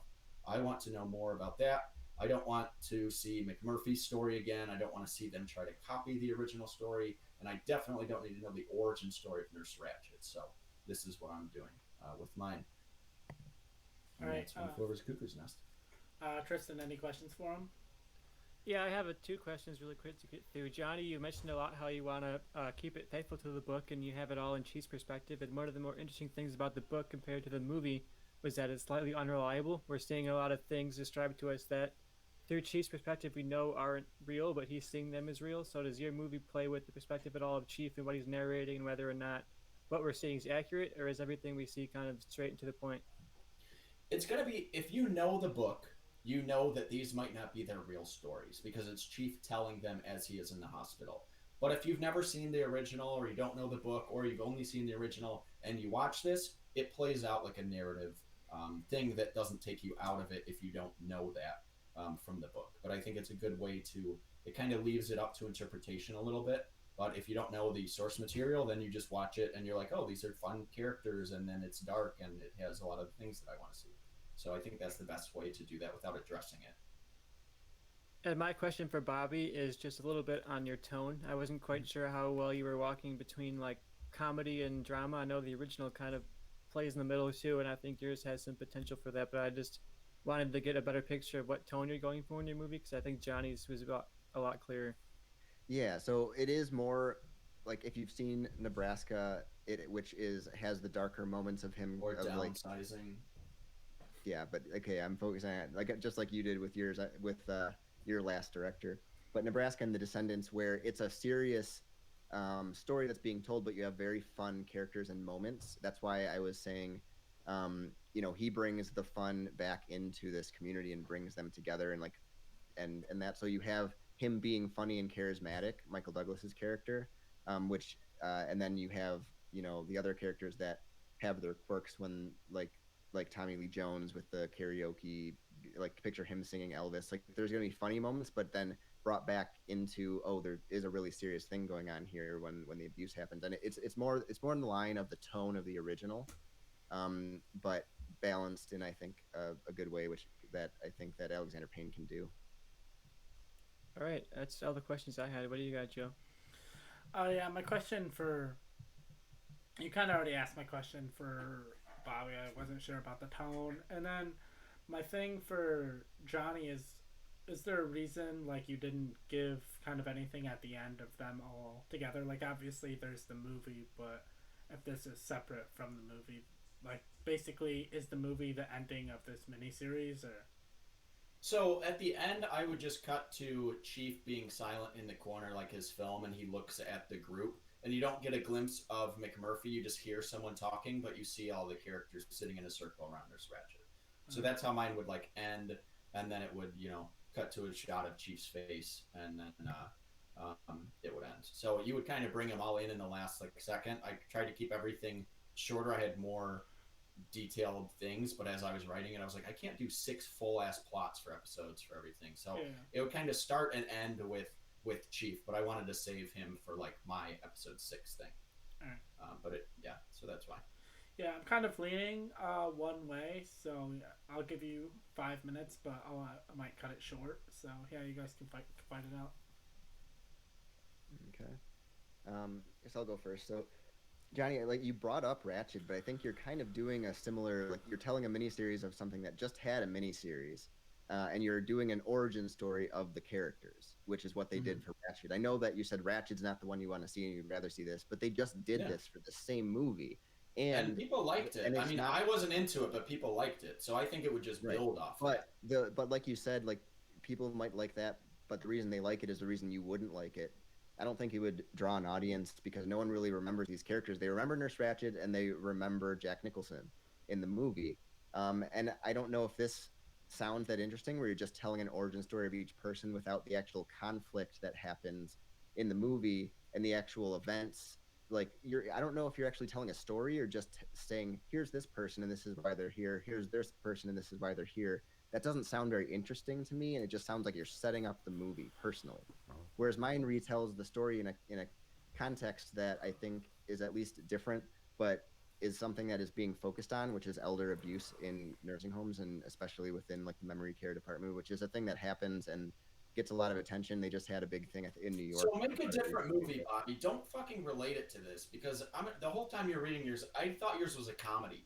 The whole movie, until you're like, oh, elder abuse is a serious problem. I'm like, what? How are you bringing that into what sounds like a parody of One Flew Over the Cuckoo's Nest with old people? Because you might have gotten that. Parody. If you throw in basically a couple word changes, yours is just a parody. I thought yours was about to be a mockumentary when you started it because you said One Flew Over the Coop or whatever the fuck you said. That sounds awful. Which is left home, one home, yeah. My problem with yours, Bobby, is I've seen the perfect story of One Flew Over the Cuckoo's Nest. You can kind of change the narrative, make them older, but you're telling the same thing and in a more boring way with a director who I think is good. I love Nebraska, but you tried to sell me on the serious moments in Nebraska. Any moment that is somewhat serious in Nebraska is broken up by jokes. And I like it. It's a great comedy, but I'm not going to sit here and tell you, yeah, this is a great, serious film that depicts elder abuse. Same with The Descendants. That's a comedy. It kind of. I wouldn't call that a comedy. I would. I think the strongest elements of that are the comedic aspects, and I think I don't need comedy in One Flew Over the Cuckoo's Nest. You have R.P. McMurphy being this crazy character, and you have him having fun, but I wouldn't necessarily point out and be like, yeah, this was like a clear joke that they told or things like that. So I don't love the tone of yours. I think it needs to be kind of a darker story, and you're comparing mine to Ratchet. You throw the name on there. This is not Sunset Boulevard. People know what this movie is. This is one of the most highly voted on and rated movies on IMDb and all of these websites. People are going to watch it if you throw that name on there. And people do remember these characters. People watch that back and they're like, oh yeah, Danny DeVito's in this and Chris Lloyd. Like, they're big actors that were in it. It's not like they're just side characters. Yeah. But the problem is, all right, just because I don't understand, what is the actual story you're telling? Is it just the characters? Because if it's just one character's backstory each episode and then you finally lead up to the chief, that doesn't sound like an interesting story to be told to me. So when you watch One Flew Over the Cuckoo's Nest, you're never like, how did this guy get here? That is what I think of every time but you can do that, and you don't need a full episode on each character. You do. That's why I didn't tell. That's why I did 6 episodes of narrative. That's why I did one thing. The narrative is these are real things that people suffer from, and if you know the movie, you know what ends up happening, because like this kind of tells you the backstory of how they got there, and then while yours deals with elder abuse, mine deals with real abuse in the thing that you've seen before. So it's like the backstory to that. Okay, this is how this guy ended up here, and he didn't deserve to be here, or he got here for different reasons than I thought, and it kind of gives you more information about characters that I think are fantastic, and you can play them out. Your movie, Bobby, sounds like the episode of It's Always Sunny in Philadelphia when Frank does the parody of One Flew Over the Cuckoo's Nest. He goes in a little mental institution. You have the whole chief thing, and it's just old people basically doing One Flew Over the Cuckoo's Nest. And it's a funny episode, but I don't need to see a fucking movie of it. Your movie was done better with half an episode of It's Always Sunny, and mine tells new stories of characters you have not seen, bases off things that have been done before, and you keep talking about every time you fucking pitch. The thing that pisses me off is you're like, oh, the general public wouldn't care. I don't give a flying fuck about the general public, Bobby. Me and Earl and the Dying Girl's in my top 20 movies of the decade. I didn't throw that on because I'm like, yeah, people really saw this. I do not care what anyone else wants to see. I made a show that I want to see, that I think fans of One Flew Over the Cuckoo's Nest would want to see. And, I think I made the only version of this that would be interesting and rebootable. Yours is But just, the thing is, I saw your movie, I'd be like, why the fuck did they make this? This is awful. but the thing is, you combined two rules. It seemed like, but you did. Let's do a mini series, and you also did. Let's make a prequel to the original. You're not telling, because even when we pitch movies differently and we're changing the context, you still got to generally make it that movie. You're just making a mini series about these are the characters other than the two leads, and this is just who they are, and you're not telling the actual story of One Flew Over the Cuckoo's Nest. So I don't think Chief. You're telling the story of Chief because you have which him is not the in movie. the movie. You have Chief's story. If you watch it back, like that's the most interesting thing in the movie, and this expands more on that because he is the key voice of my miniseries. It has every character, but it's Chief telling their stories. It's Chief telling his story, and it kind of builds up to how he got there.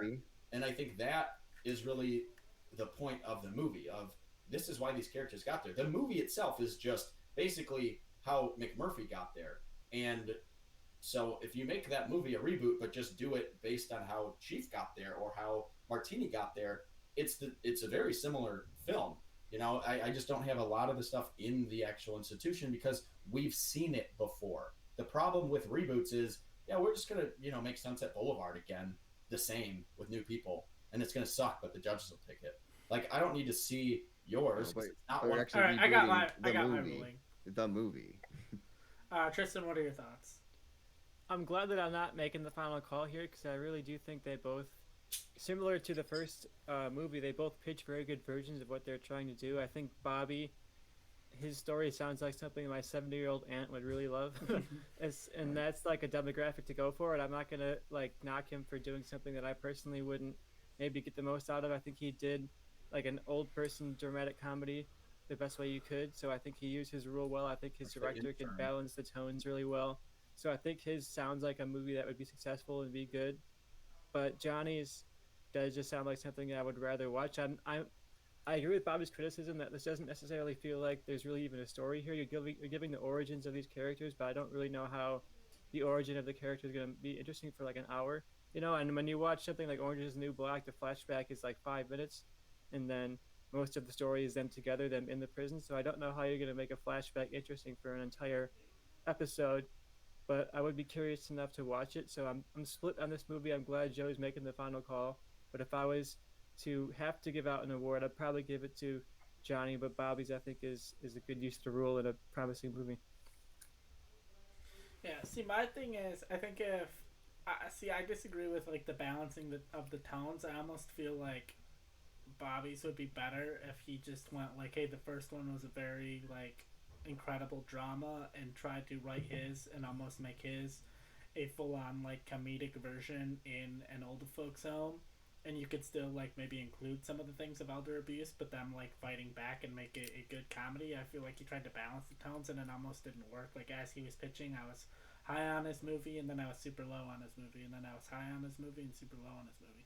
And I feel like the thing with Johnny's is I feel like if there was more of a narrative structure, like the first maybe 5 episodes instead were like what his was, and then the 6th episode, or if he had a 7th episode that was more of them together, or maybe you have an episode of them together to start and then the like last 6 episodes are their backstories.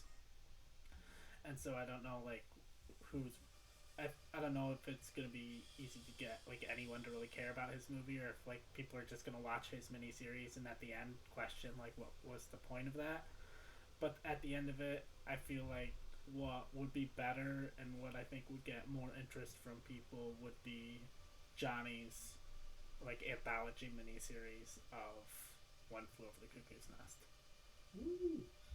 Yeah, I thought I fucked up here because my original, I was 7 episodes, and the last episode was them in the institution, and then it ends with McMurphy being introduced to the group. But I was like, I don't know what a mini series is. I think it has to be like 6 episodes. So No, a miniseries could have been like, to me, a miniseries Yeah. could be, if you had pitched it's 12 episodes, one season, I would have been like, sure, fine, that's It's a just miniseries. it's a single season that doesn't get a second one. Yeah. It's a limited miniseries. Yeah, whatever. you Yeah, wanna call honestly, it. if you had pitched that in the seventh, there were 7 episodes, and the 7th episode was them all together, I probably would have just made Bobby defend his for like 1 minute, and then Yeah, if it he would have didn't been a give me- runaway win if you were just. Yeah, I that should was have my- just mentioned that and done it. But I'm reading my pitch and I'm like, oh fuck, I didn't even type this out. My pitch is still long, so I'm glad I still won. But I did fuck up my pitch because I Yeah. did intend that originally. Yeah, And then I started focusing on goddamn Yeah. whatever movie I lost. all right. It's 3-1 now, so Bobby, you got to. Yeah, Bobby, Yeah. you gotta win out. All right, I'm gonna do one that I know Johnny's not a fan of, and I'm gonna make him go first, and that's 3 Billboards Outside Ebbing, Missouri. All right, that's the one I think we're collaborated on that we picked together. So that's We both do hate Johnny and want to see him get mad. So That's a co-decision, and I'll read the background. 3 Billboards Outside of Ebbing, Missouri came out in 2017. Got a 90% on Rotten Tomatoes. After months have passed without a culprit in her daughter's murder case, Mildred Hayes makes a bold move, painting 3 signs leading into her town with a controversial message directed at William Willoughby, the town's revered chief of police. When a second-in-command, Officer Dixon, an immature mother's boy with a penchant for violence, gets involved, the battle is only exacerbated. Hey, word I know the meaning of. All right. Who's going first? Johnny. All right. I'm going first. So, here's my thing with 3 Billboards. I think it tells a good story, but they fucked it up so much because they have key elements that make the film awful. And I think if you change some of those aspects and get rid of the problems with the original one, you make a more cohesive story. So I'll kind of get into my pitch, but I'll go over my cast. I wrote out kind of how it starts, and then I wrote more of what I'm going to change about it, but it's going to tell more or less very similar stories to the original, even though you guys know I hate it. It's not because of the story that it tells, it's because of simple little things that they can change, the characters, the way they do things. So I think those are the most important things. This movie just came out. People saw it. Like, it's a tough one to reboot, even though I think it can be fixed. So I went just the direction of fixing what was wrong with the original. So my director is Steve McQueen, who, not the actor, but he did 12 Years a Slave, but he also did Hunger and Shame with Michael Fassbender, which are both great. My Mildred is going to be played by Octavia Spencer. My Chief, Bill Willoughby, which was originally Woody Harrelson. I'm resurrecting an actor's career, and that is Christian Slater, and he is going to be my Bill Willoughby. My officer, Jason Dixon, who was originally Sam Rockwell, is going to be played by Paul Dano. My Robbie, who was originally Lucas Hedges, is going to be played by Shamik Moore. That's Mildred's son. And then Angela, the daughter, she's only going to be in it for a couple flashbacks, but that's going to be played by Logan Browning, who was in Dear White People and The Perfection. And then my Red Welby, who is, he's the one who rented out the Billboards, who gets beat up by Dixon. That's going to be played by Stephen Yoon. So, here's my pitch. In the small town of Ebbing, Missouri, a grieving woman puts up 3 billboards. Mildred lost her daughter the year before and feels continuously ignored by the police. The billboards get the attention of the sheriff and his racist, violent deputy, Officer Dixon. Mildred and Chief Willoughby used to be close before the terrible event from a year ago. Some aspects of the film will remain the same. Same words on the billboards. Chief Willoughby has cancer. The relationship with Mildred and her son is similar. It feels tainted because of the billboards. He's upset with her. And Mildred's obsession with finding her murdered, who murdered her daughter, also causes like their angst in the relationship. The differences are, first of all, there's no pointless Peter Dinklage character. That literally, he was only in the original one to make little people jokes. That shit is, we're past that. There's no bullshit redemption nonsense with the evil racist cop. Fuck that. I know people have argued to me, oh, it's showing that even bad people can do good things. No, the only reason that even slightly people think that works is because Sam Rockwell is likable, not the character. So that's why I gave it to Paul Dano, who in There Will Be Blood plays the most hateable person in the world. So it is revealed that Dixon is tampering with evidence because of his hatred of Mildred, because of the billboards, and not caring about some young black girl dying. He doesn't care about that. He doesn't want them to solve that. So he tampers with the case. That's why it is drawn out. Because in the original one, if a white girl was murdered in a town full of racist cops, either A, they would have found who did it because it's the most important case they've ever had in their lives. This is small town Missouri, made up city, but there's a murder. They would have found who did it by now. Or they would have framed some young black man. Dixon would have done that. So everything about the original premise is not believable at all. So I'm getting rid of things, changing things that make it more believable. The police station does get burnt down in mine, but instead of just the main character burning it down with 0 consequences, it's going to be a group of protesters that discovered the case because of the billboards. Not by Mildred, because we want to root for her. And because shit makes no sense in the original. That's what I wrote.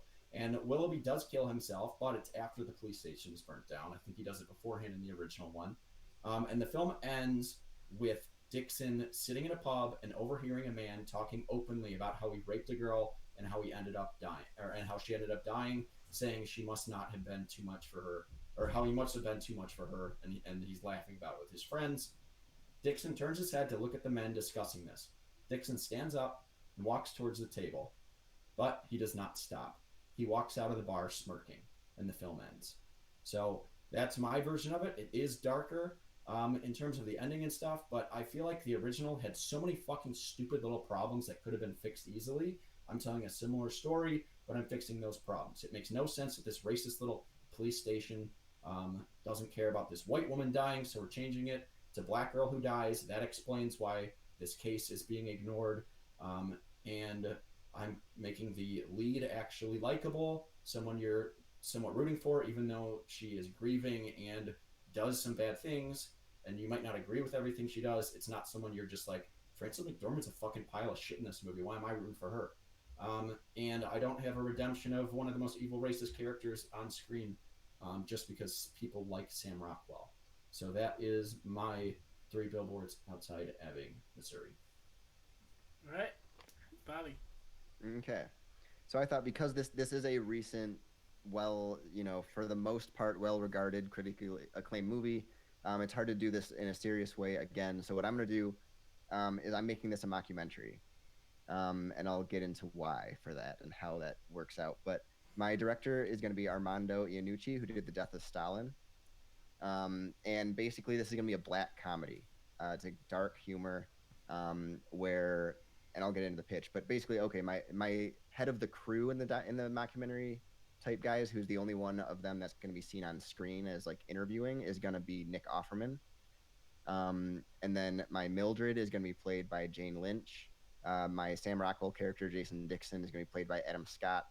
And my Bill Willoughby, the Woody Harrelson character, is going to be played by Vince Vaughn. And the movie follows a documentary crew, and this is going to be a mockumentary in the sense of kind of the Tiger King thing, where they went to film to one thing, and they ended up making a documentary about something completely different. They went to find, these amazing tigers and all this amazing thing, and ended up finding these terrible human beings. And that's what I'm going to be parodying, where they go and try to make a documentary about this amazing, like this woman who's trying to get the cops to find her, to investigate. But what they really find is everyone in this town is such a terrible person. And as she burns down the police department, including Mildred herself. So, like I said, the movie follows documentary crew going down to Ebbing, Missouri to shoot a story on the woman who has rented 3 billboards.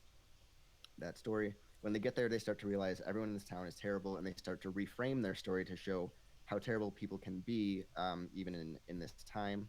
It follows the events of the movie from the camera crew's perspective, with interviews by each character throughout. It's a black comedy with the people not realizing how terrible they are during the interviews, and they think they're such a good person going throughout this whole thing, making themselves sound even worse as they go on. For example, at the end of the movie, like Adam Scott is interviewed after thinking he found out who the killer is after that conversation in the bar, and Nick Offerman can't keep his mouth shut, so he dryly says, "And you think this makes up for all the other terrible things you did?" And Adam Scott says, "What?" And Nick Offerman goes, "Never mind. So you think you found out who it is?" And it's making the joke, and they make the joke even at the end of the movie, is we better get an Oscar for this thing. Like, it's mocking.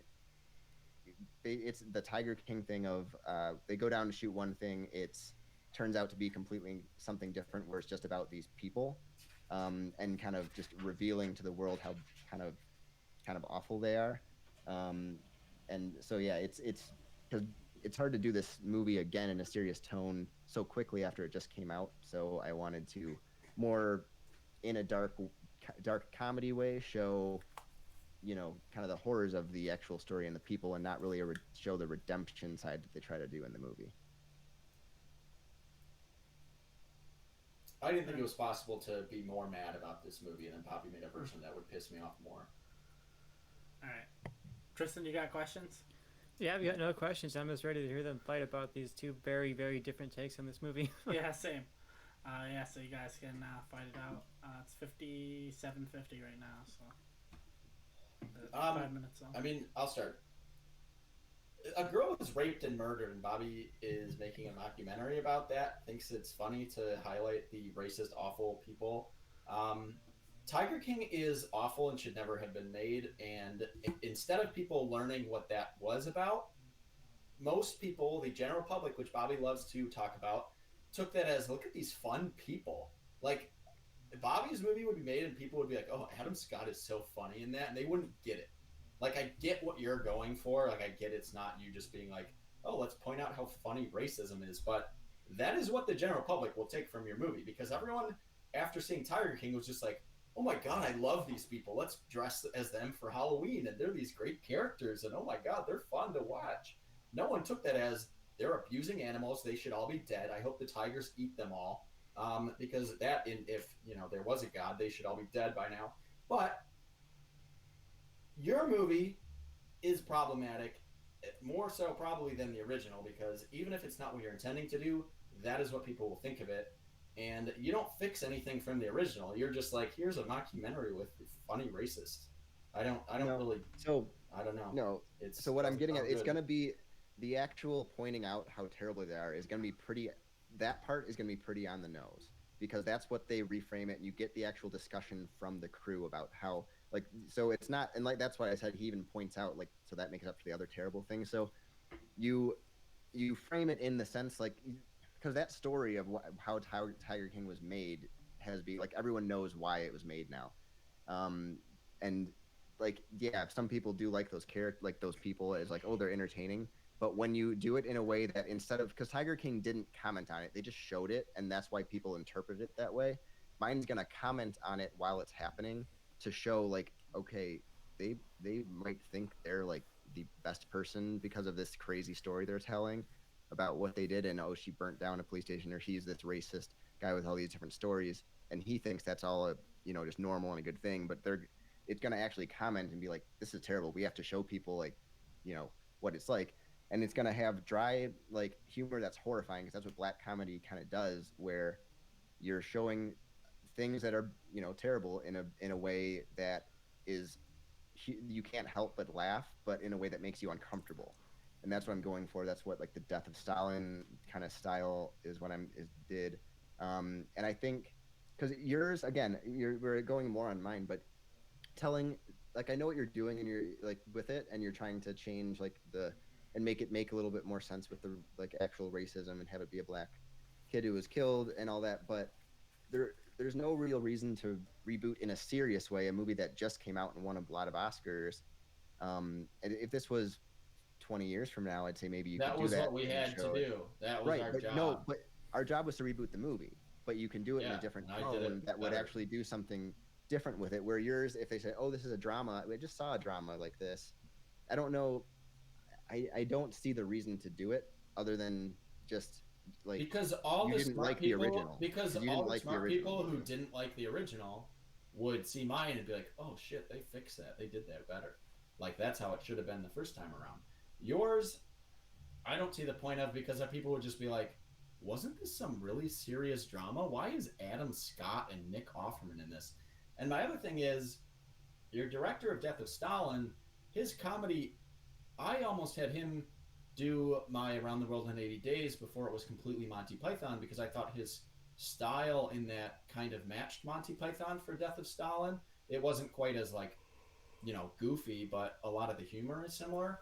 But I don't see his humor in that matching up with yours. It's very British comedy, and there's a reason they got different writers and directors who did the British office to do the American office. It's a totally different style of comedy. It's a totally different audience for it. If you just made a straight up like Death of Stalin, there's a reason Death of Stalin. No one in America has fucking seen Death of Stalin, but a lot of British people have, and Tristan and I have seen it, and I think it's great because I understand that comedy and I like it. But I don't see him meshing with Adam Scott and Nick Offerman the way you're saying he does. I don't see him meshing with, a Missouri city. And these characters, it does not actually match what you're saying Death of Stalin did. Sometimes it takes someone coming in from an outside perspective to comment on how things are in the United States. So your movie should all be British people. No, but the director. Making fun of America. What I'm getting at is Hell or High Water, the director is not from the United States, and his entire commentary on it, the reason he made the movie is because it's how he saw the United States and the problems with it.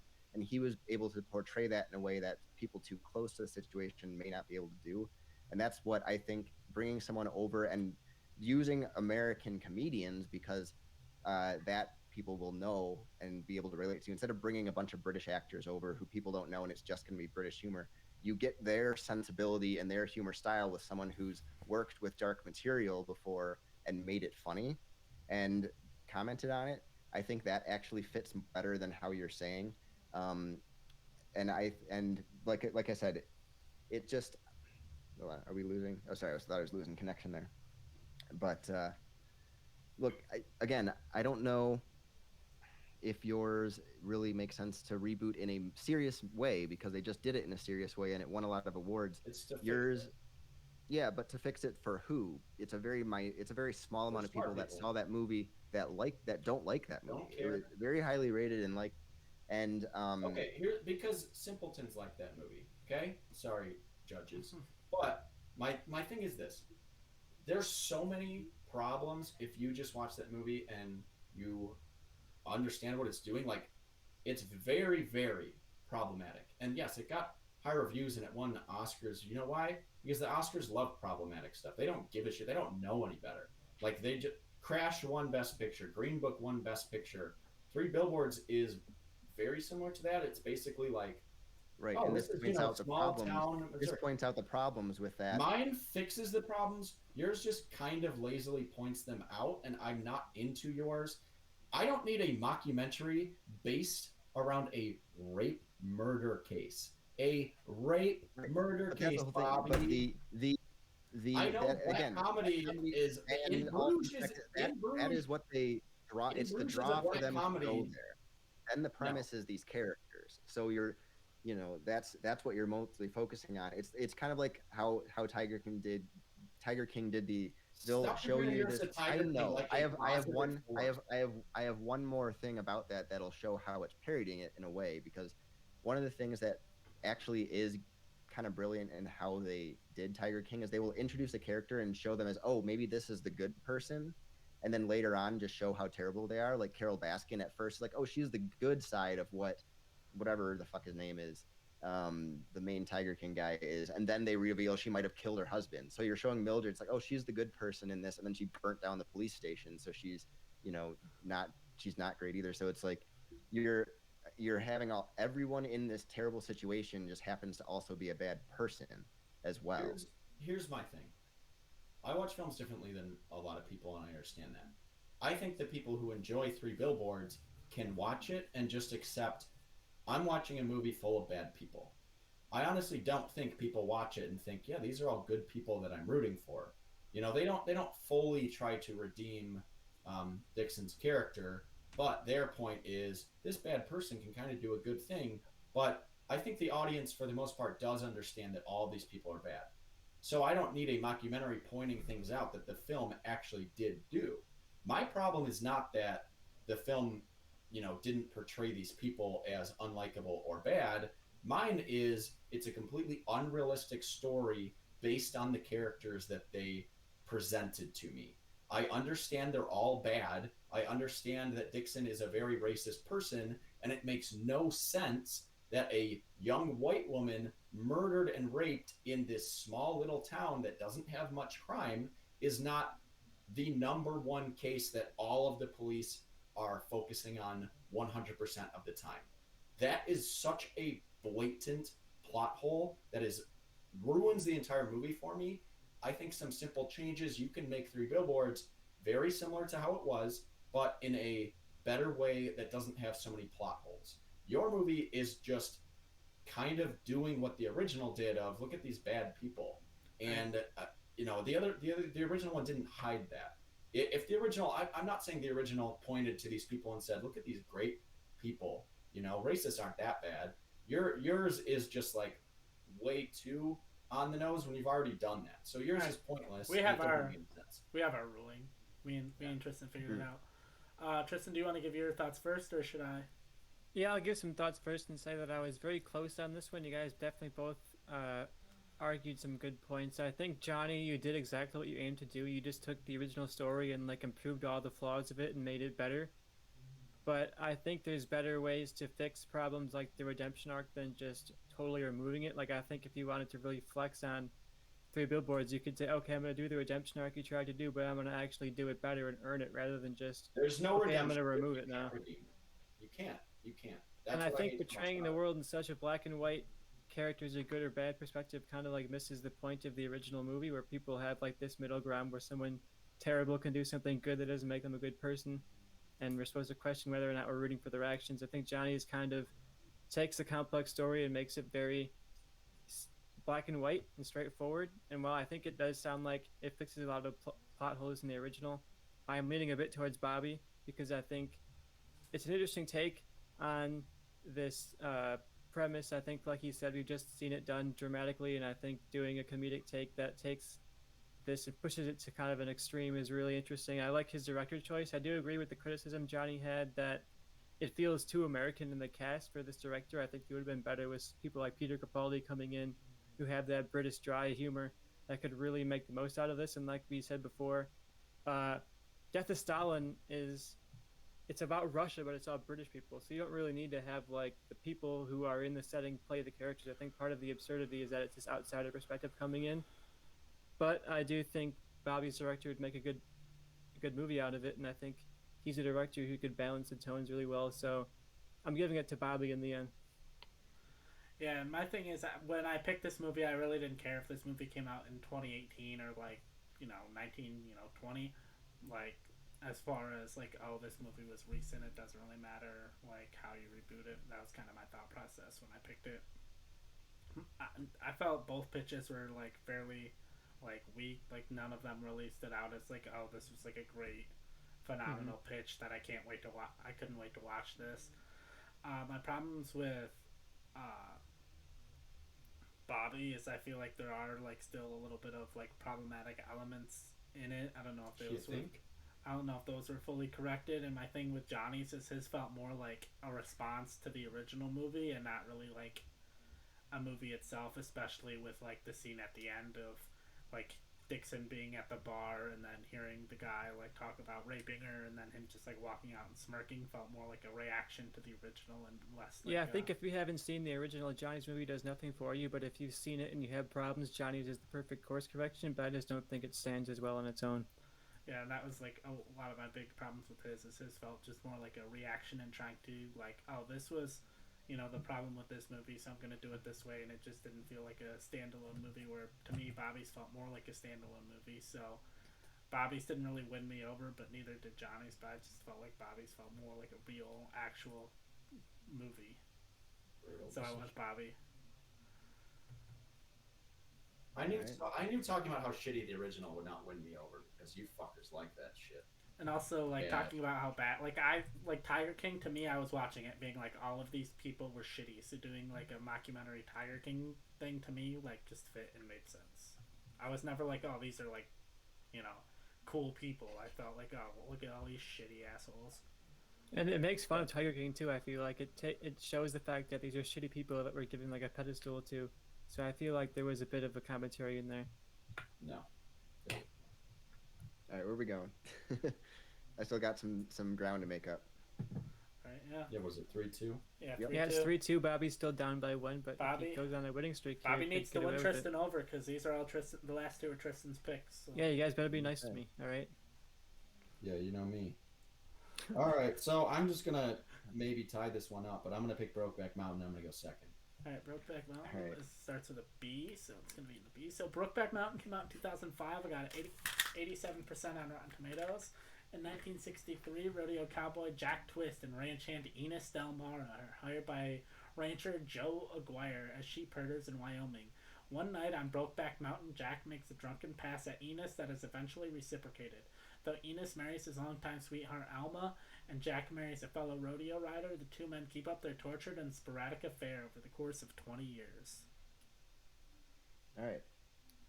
So you made me go first. All right. So my director, I chose Chinonye Chukwu, who I don't know fully how to pronounce her name, but she directed Clemency with Alfie Woodard, which is known for giving a really strong central performance. Like, she's really good at working with actors and got her a lot of acclaim for that one.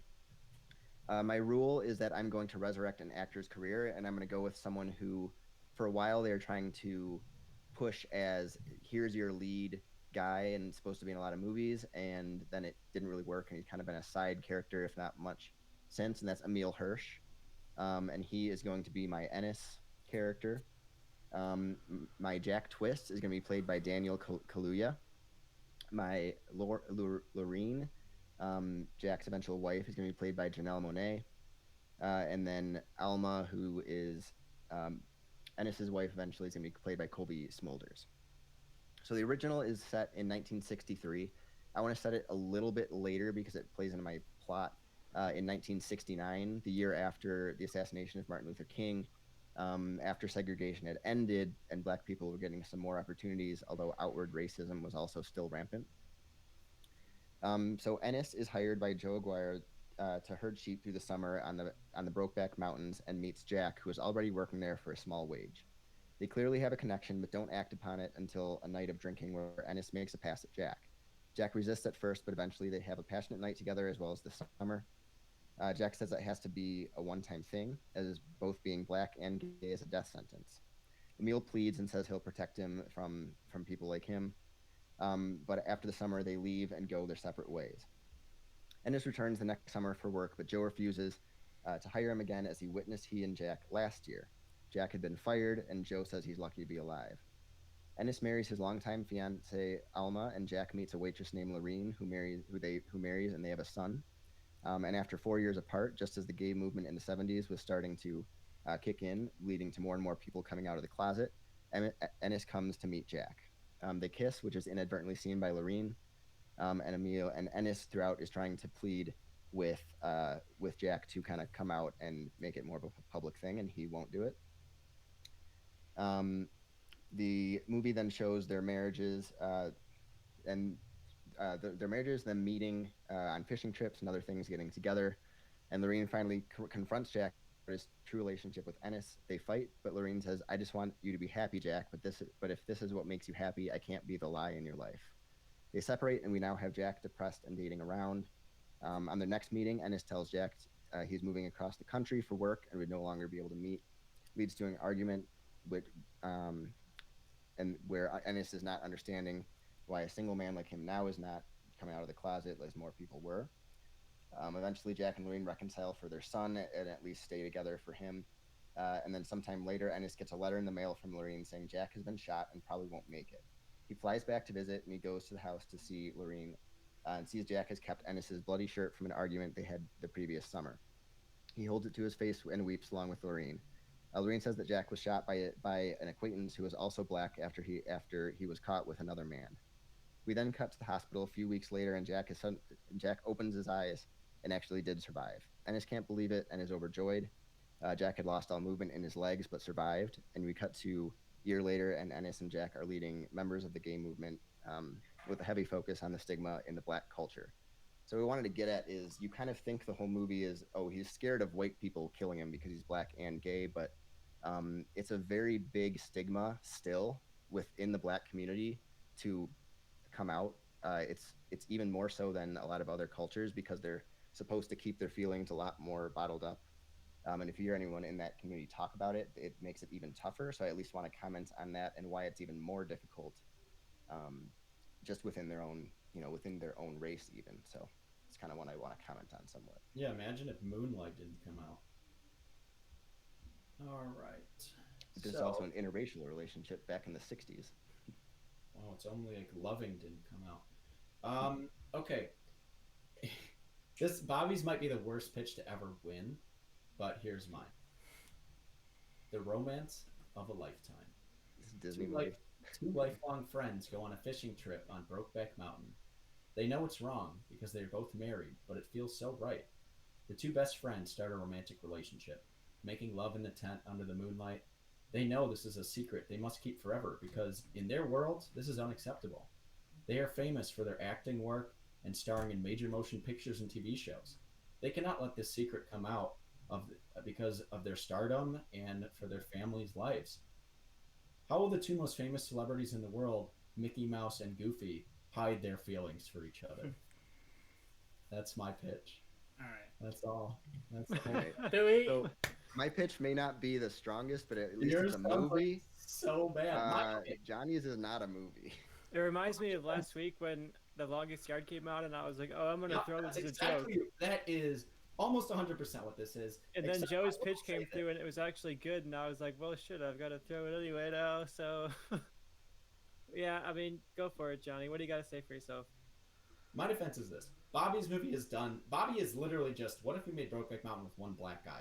Because everything else in the movie is the same, except at the end he lives, which takes away all the drama from the original one, and it just steals everything that Moonlight did. So Bobby's movie is a complete ripoff. I wrote mine as a joke, and then I'm like, Bobby's movie sounds so fucking terrible that I actually have to defend mine.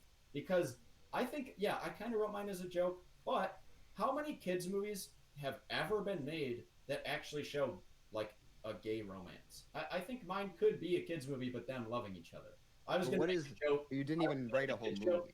I was gonna, yeah, it's a pitch, Bobby. That's what it is. We're not writing movies. I know, but you didn't get an idea. So my thing is, you're going to show the relationship of Mickey and Goofy, and it's going to be them as real people, and like their characters are Mickey and Goofy, and they're in these movies, but secretly they're in love with each other.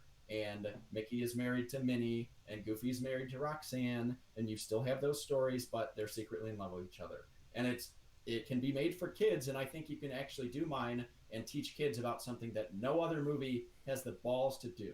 No kids movie has anything to do with gay characters or anything like that. There's not one you can name that is close to it. So I think just making a movie like that with super famous characters would be a statement that, yes, Disney would never actually do because they don't give a shit about gay people.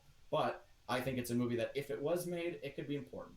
And your movie is just a ripoff of a bunch of other movies, and it's not important at all, and it will be just a failed reboot. So there's my defense. My movie could be important. Your movie sounds like a ripoff of a bunch of other things.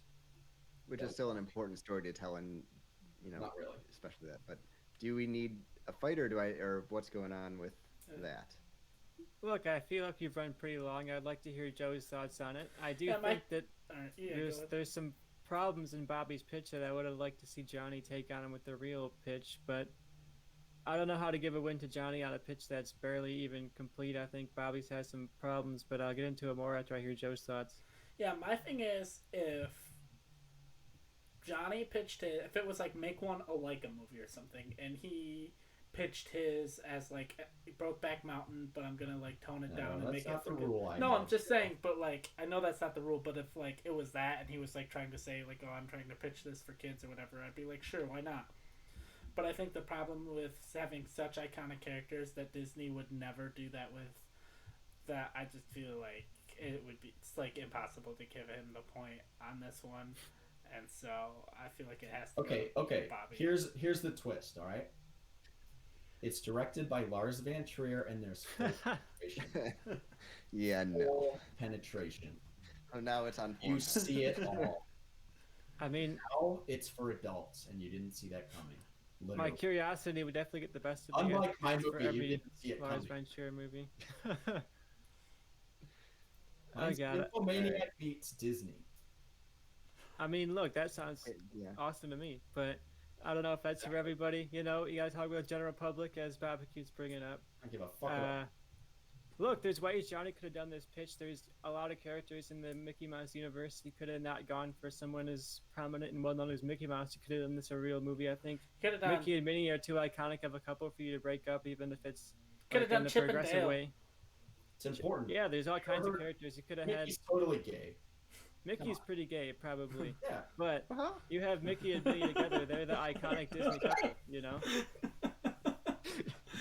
I That's went to getting clipped Disneyland, out. okay? When you see That's that guy going on walking around, TikTok. that's a gay punk right there. Oh, yeah. That mouth is looking for some cheese, I'll tell you.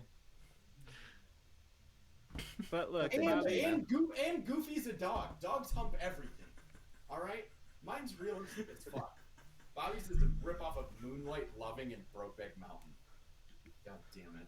I'm going to lose to this. yeah, Bobby, like you could have done so much better with that pitch. I think you That was could the have. last one I wrote, and I had no idea what to do with it. So I'm glad it won. I think putting it in historical context kind of removes some of the I think I'm tired of saying like, oh, it was bad for gay people and black people back in the day movies. I want it to be like these problems are here today now, and I think you can do a movie about like gay black cowboys in modern day settings and not have it be Mickey's a gay black cowboy. Like you He's could mostly black. like you could have switched it from like gay to like these two, like this man and woman ranch hand, and then they find out like that the woman is trans and something, and they have this love affair, and then you could update trans in my movie. and then do it that way and make it interesting to update it and make it modern day. But I don't know. Yeah. I vote for worked. Bobby. We wanted to speed this up, and then we talked about why Bobby should win for 10 minutes. So Yeah. yeah, let's go All quick right. and then we So just wait, talk as long as we is our always last have. our last one is Ordinary People. Okay. yeah, a movie I don't really know anything about, but I also knew I wasn't picking, so I didn't really look it up.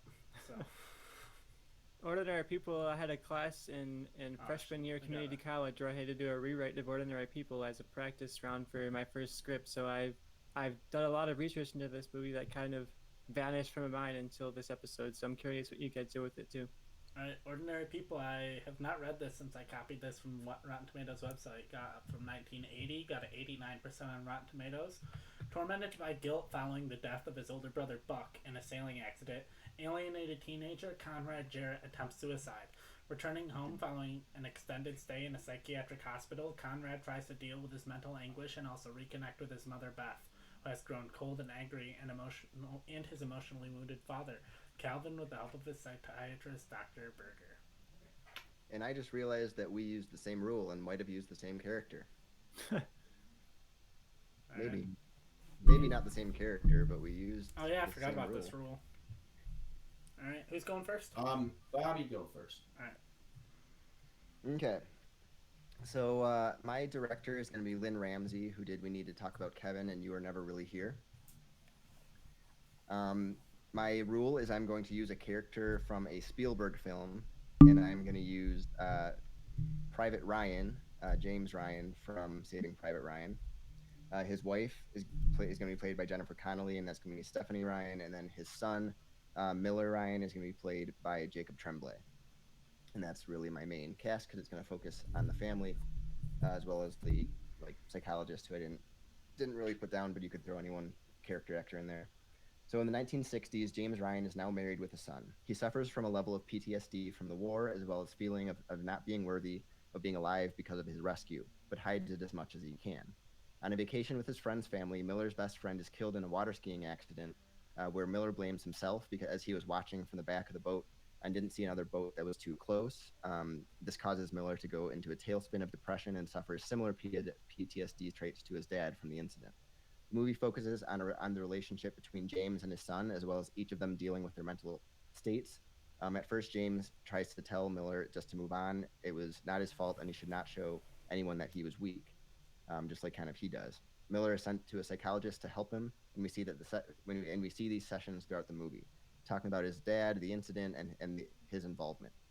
These are paralleled by James talking with his wife, who is trying to get him to stop being so cold towards their son and connect with him. When James and Miller finally have an emotional conversation, there's a breakdown scene at the end with James really understanding what's driving his son's depression, finally making him understand that there was no way he could have possibly prevented the accident. The other boat was moving too fast. If he was watching and said something, the only difference would be that he would have seen it happen. And Miller kind of realizes that he's as much of a hero as the other soldiers that rescued him, and that he had no control over their deaths as well. That's going to be talked about with the wife throughout, and then kind of come out in this scene as well. So you have the big emotional kind of release at the end of the movie. They embrace, and James is able to stop suppressing his emotions and fully connect with his son. All right. Johnny? So it's a family drama, just like the first one, but relating to PTSD. All right. So the first one is kind of all about survivor's guilt and PTSD. And I think the most important character in the movie is Dr. Berger, and Bobby did not cast him in his.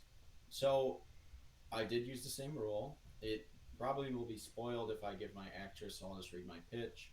My director is Lawrence Michael Levine, who did Black Bear and Wild Canaries. He can really, really capture emotional performances better than a lot of modern day directors can. Is Tristan still there? Because he's judging and he...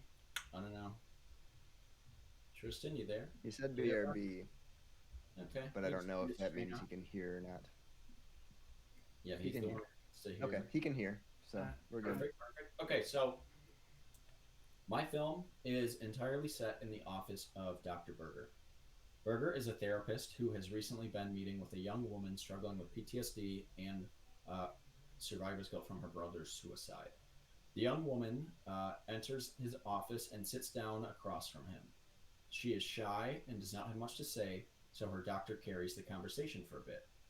They get into her parents' divorce and discuss how that made her feel when she was young and how it was growing up with their shared custody. After the discussion goes smoothly and she starts to open up more, the conversation changes to her brother. She says when she was really young, she thought she lost him before, but they have always been together through all of the events in their lives. She feels broken without him. She feels broken without him because he was the only steady person in her life. Her parents were always in and out. She had shared custody. She never really saw them. And her brother was always there for her. The conversation deals with survivor's guilt and blaming yourself for the loss of a loved one and the acceptance that nothing you can do might be able to help those people from, just being depressed and taking their own lives. Dr. Berger pauses for a bit, takes a deep breath, and says, Rachel, we need to finally talk about the events. Rachel, who is played by Dakota Fanning, drops a locket on the ground she has been toying with throughout the meeting. The locket opens and shows two pictures. One photo is of her brother, Robbie, played by Justin Chatwin, and the other is of her father, Ray Ferrier, who played by Tom Cruise. Rachel Ferrier has a shocked look on her face. She still has nightmares about the alien invasion from 15 years ago. Dr. Berger discusses PTSD, and the reason he became a therapist was because he wanted to help people that dealt with the horrific invasion. Many people lost their loved ones during the War of the Worlds, and many fear of their return. The final act is Rachel opening up about how afraid she is for this happening again, and that she believes this is why her brother killed himself, because of his fear of the invasion happening again. So, my movie is 15 years after the events of War of the Worlds, and it's something that I honestly wish this could be made, because every alien invasion sequel is just the aliens coming again, and I've never seen a movie that is a character from this big, movie event dealing with their life afterwards. So and Dakota Fanning turned out to be such an incredible actress, and Billy Crudup is the most watchable person, I think, one of the most watchable people in Hollywood today, that I think movie set in the office, the whole movie is just conversation. It's way different, obviously, than the original, but it's not billed as such. And deals with a lot of things that, especially after COVID, dealing with loss of loved ones and things like that, that I think the world could use. And I think mine could actually be one shot during this time, because it is in quarantine, so there's only a couple people, and it's a smaller scale film. And it's just something we've never seen, and something I was interested in doing.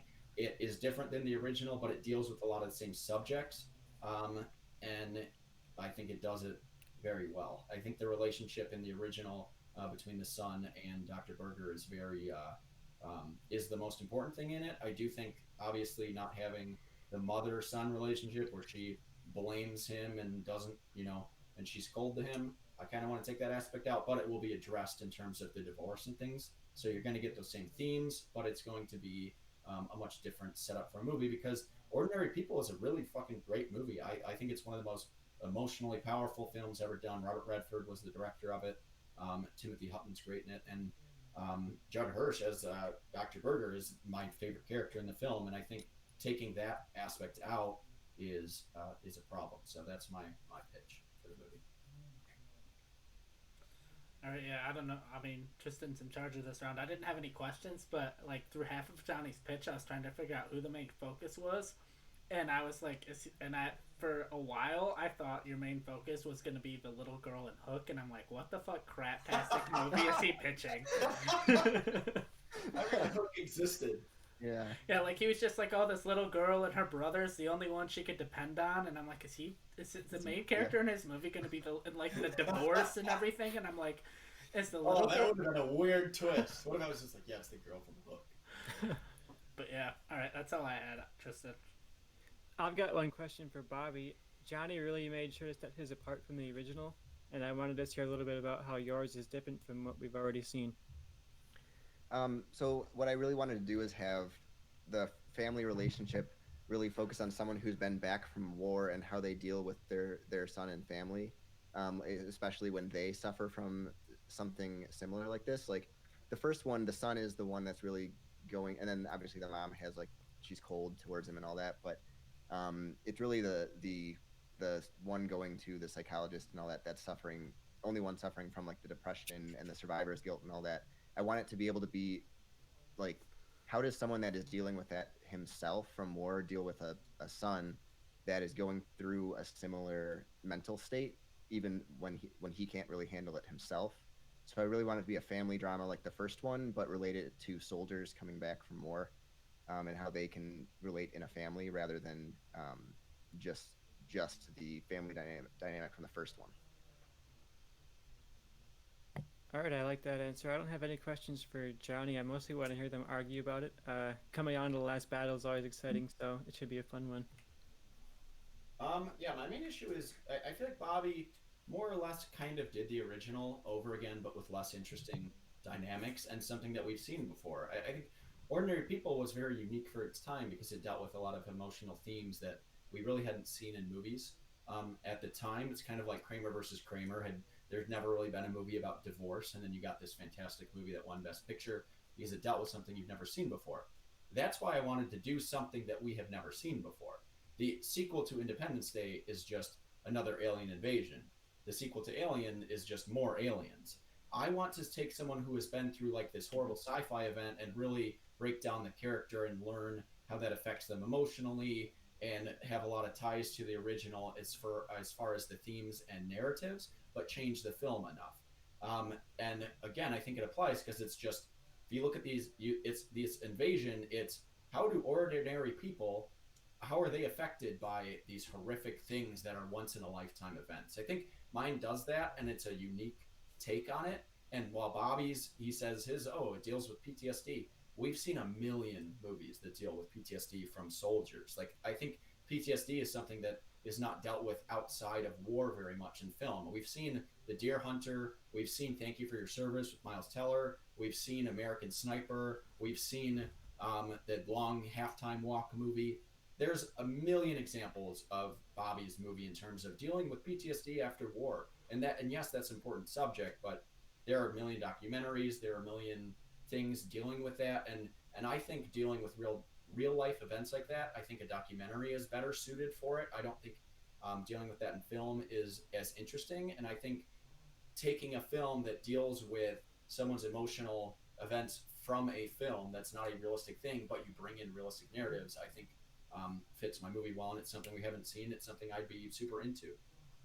Okay, well, defend mine really. I mean, I think a lot of films do deal with like just the straight up soldiers' PTSD and coming back and just reallocating into life. But what I want to see is someone further into it that is still suffering with the mild, things of it. He's gotten over it. He's suppressed it for the most part, but he still suffers and is trying to raise a family and a child, because you don't see that very often, especially an older kid where Jacob Tremblay is like 14, so raising a teenager who is finally getting to those emotions and getting to that level that would actually he could suffer from something very similar, and then you have that. So I think that changed it enough, and I think it shows a different type of soldier story that usually isn't told. It's usually they just got back, they're trying to acquaint with society. They hear loud noises and it affects them. They can't really build a relationship with the wife. This moves past that point and now moves into actually raising a family, and I think that is an important thing to show. And yours, it's like Split, it's like 10 Cloverfield Lane, where you're having this big reveal at the end that it relates to an older thing or to a franchise. And I think your tone and the story you're telling, even though like it may be interesting to see that, would like what the people who go to see your movie probably aren't really fans of the remake of War of the Worlds with Tom Cruise, so that reveal isn't going to mean much. I don't really, again, you don't like it. Doesn't need to. Like, right, but like, the going from the tone of War of the Worlds into the tone of your movie, is such a shift in even the filmmaking style. You're just set in one room instead of this grand thing. I don't know if that's the best way to relate it. At least with Split, what they did with Unbreakable is it's a very similar toned movie right up until the end where some of the craziness happens. And then you get the reveal and it recontextualizes the movie. Your recontextualization is like, oh, what is that again? Like, can I ask a question? You need a lot more explanation from the psychologist maybe to make that make sense. But the locket reveal doesn't do anything. No one knows who. Yeah, but no one needs to know. If they know, they know. If they don't, they don't. They're going to talk about the actual invasion at the end, and that's what's going to really get into, you know, the aliens that came. My reveal, the way I did it, was more of a surprise, like as my pitch went on for us. But you kind of get that little hint. Like if I was watching, I'd be like, oh, I know who that is. And then, you know, because they'd say her name is Rachel from the start, but you wouldn't really make that connection. And at the end, they'd talk about, it is revealed at the end. So it is revealed in a way, but it's more so than like just a locket. Like they talk about the actual alien invasion, but it builds up to that. And I think that makes it more interesting than if it was billed as like the sequel to War of the Worlds. I don't need it to be. I need it to be billed as ordinary people, and then you have this reveal as the movie goes on. And I think that sells my movie better for what I'm doing. I think your movie would just be billed as like, this is this late sequel to Saving Private Ryan, that movie that is famous for having one of the greatest openings ever, but no one gave a shit about any of the characters, especially Private Ryan. Like, you know, you don't care about Matt Damon in that movie. Spielberg is a great director, but he has his flaws, and one of those flaws is actually portraying the emotion of characters. It's very much Christopher Nolan level with these big directors, and I don't give a shit about any of the people in Saving Private Ryan. Why would I be interested in seeing because what it does though look like afterwards? It makes a lot more sense to, if you're going to use a character from a prior movie, to use a recognizable name. He's the namesake of the movie, so you know what you're getting into and you know the situation that he went through, because it's a very famous Spielberg movie. You know what he did, so you don't have to do your thing where you have to give a bunch of exposition of what happened to explain it to the audience. I don't want my movie to just be, you know what happened, so this is why. My movie is going to deal with deeper themes like the original movie. Mine's you don't know it till the end. You've said, and you can change that all you want, but you said it. You like, okay, because here's my thing, Bobby. Mine's not only focusing on that. Mine is focusing on just a character, and that's a movie that I want to see. My movie is not for fans of War of the Worlds or someone that really wants to know what this character is. It's also a conversation in one room the entire time. Exactly, which as can a be done sequel very to well. I just War watched of the World. What really kind of sparked this is, I don't know if any of you watched Euphoria, but the episode of Euphoria that they did, the special episode that they shot during COVID with Rue talking to Ali in a diner. That's the whole thing. It's them talking in a diner, and you're enthralled the entire time because the conversation is what matters.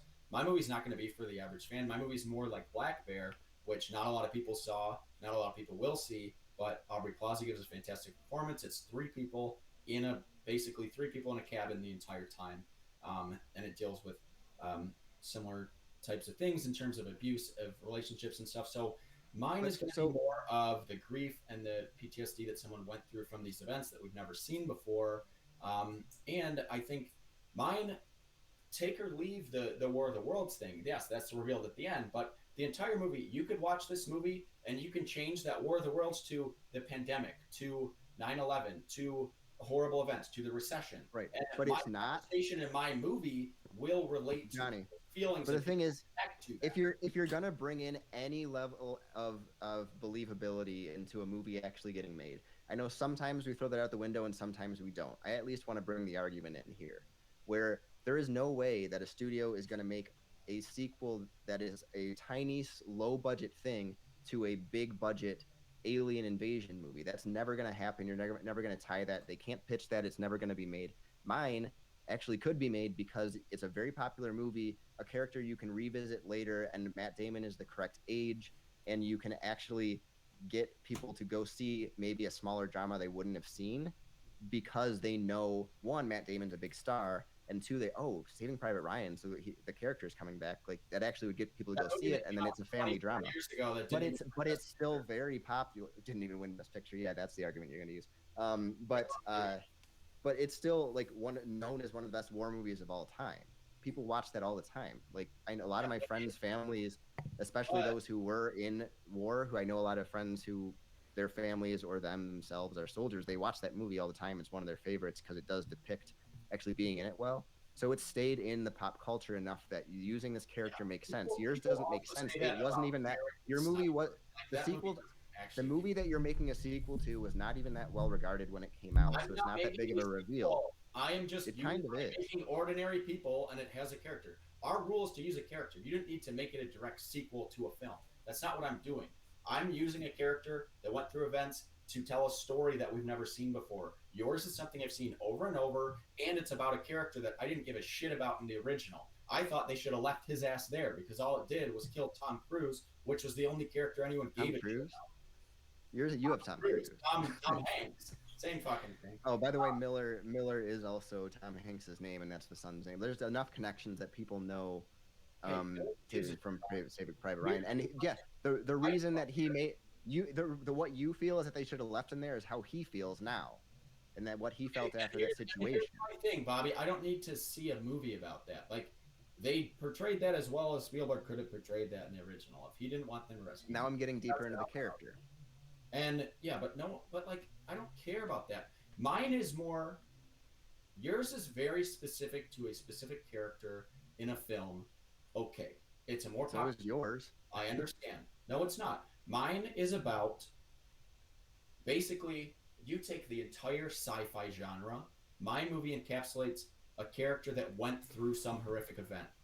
That's all mine is. It doesn't need to be completely tied to the original. It doesn't need to really have anything to do with War of the Worlds outside of the final conversation. It's just a character that horrific events, her brother killed herself. That's something that it's dealing with loss in a way that we probably need to see some films like that. What really quick, Johnny, just what is the climax of your movie if people don't know the reference to War of the Worlds? Like what is because it seemed like that's the big reveal and that's the big oh my god moment at the end of the movie, that it's a reveal that it was this thing. If people don't know that movie or if they don't care about that movie, what is the actual climax of the movie that is a conclusion to your story you're telling?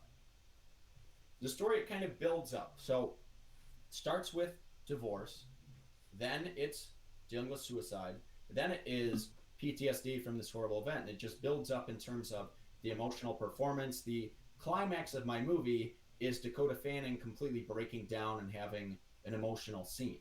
My movie is not, the climax is, some big action scene or anything like that. Mine is more of the climax of the original film, which is dealing with like mine. In the original Ordinary People, basically, if you consider it a climax, there's not really a climax in a film like that.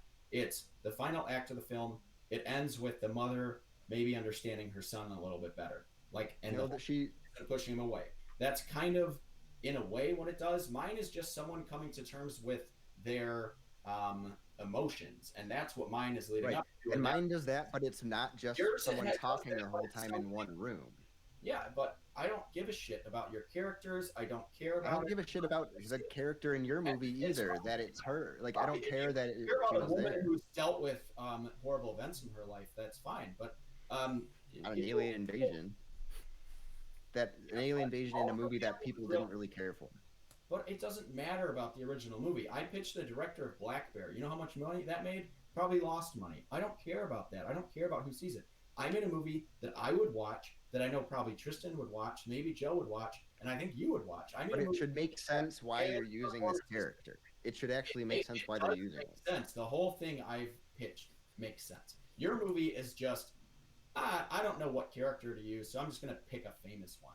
I put research into it, and I made a movie about a character that could have gone through struggles and made something we haven't seen before. You made a movie we've seen over and over again. I'm not going to watch your movie. I'll just watch The Deer Hunter. No, I actually did make Ordinary People, but changed enough of the family dynamic. The dynamic of my movie, family wise, is very different than the original. The only thing that is the same is that the one's the son, but the mom dynamic is completely different. The father one is completely different, and you're relating them to like together. The first one focuses so much on the wife and the mom not and being so cold.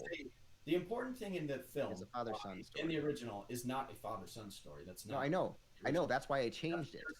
But, no, I said I changed it in mine enough that it keeps the family dynamic of the first one. It's a family story. And you have one person in it. I think the most important part and the theme that you take from Ordinary People is a young person dealing with things that they are not used to dealing with because they are young and they didn't sign up for this. You made it you flipped it to the focus is both of them. A young person dealing with something they're not used to. Your main person dealing with the issues that Timothy Hutton dealt with in the original is Matt Damon as a grown-ass man with a family.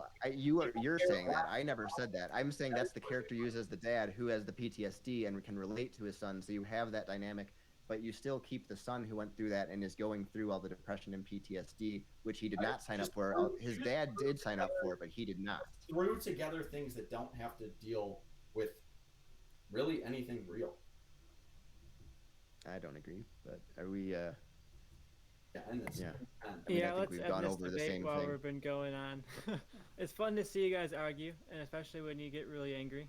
But that went on for a little bit. I want to hear Joe's thoughts, and then I'm going to go in for a bit about mine because I have some complex feelings. Yeah, I think like I understand like both movies. Obviously, like we heard them for like 30 minutes, but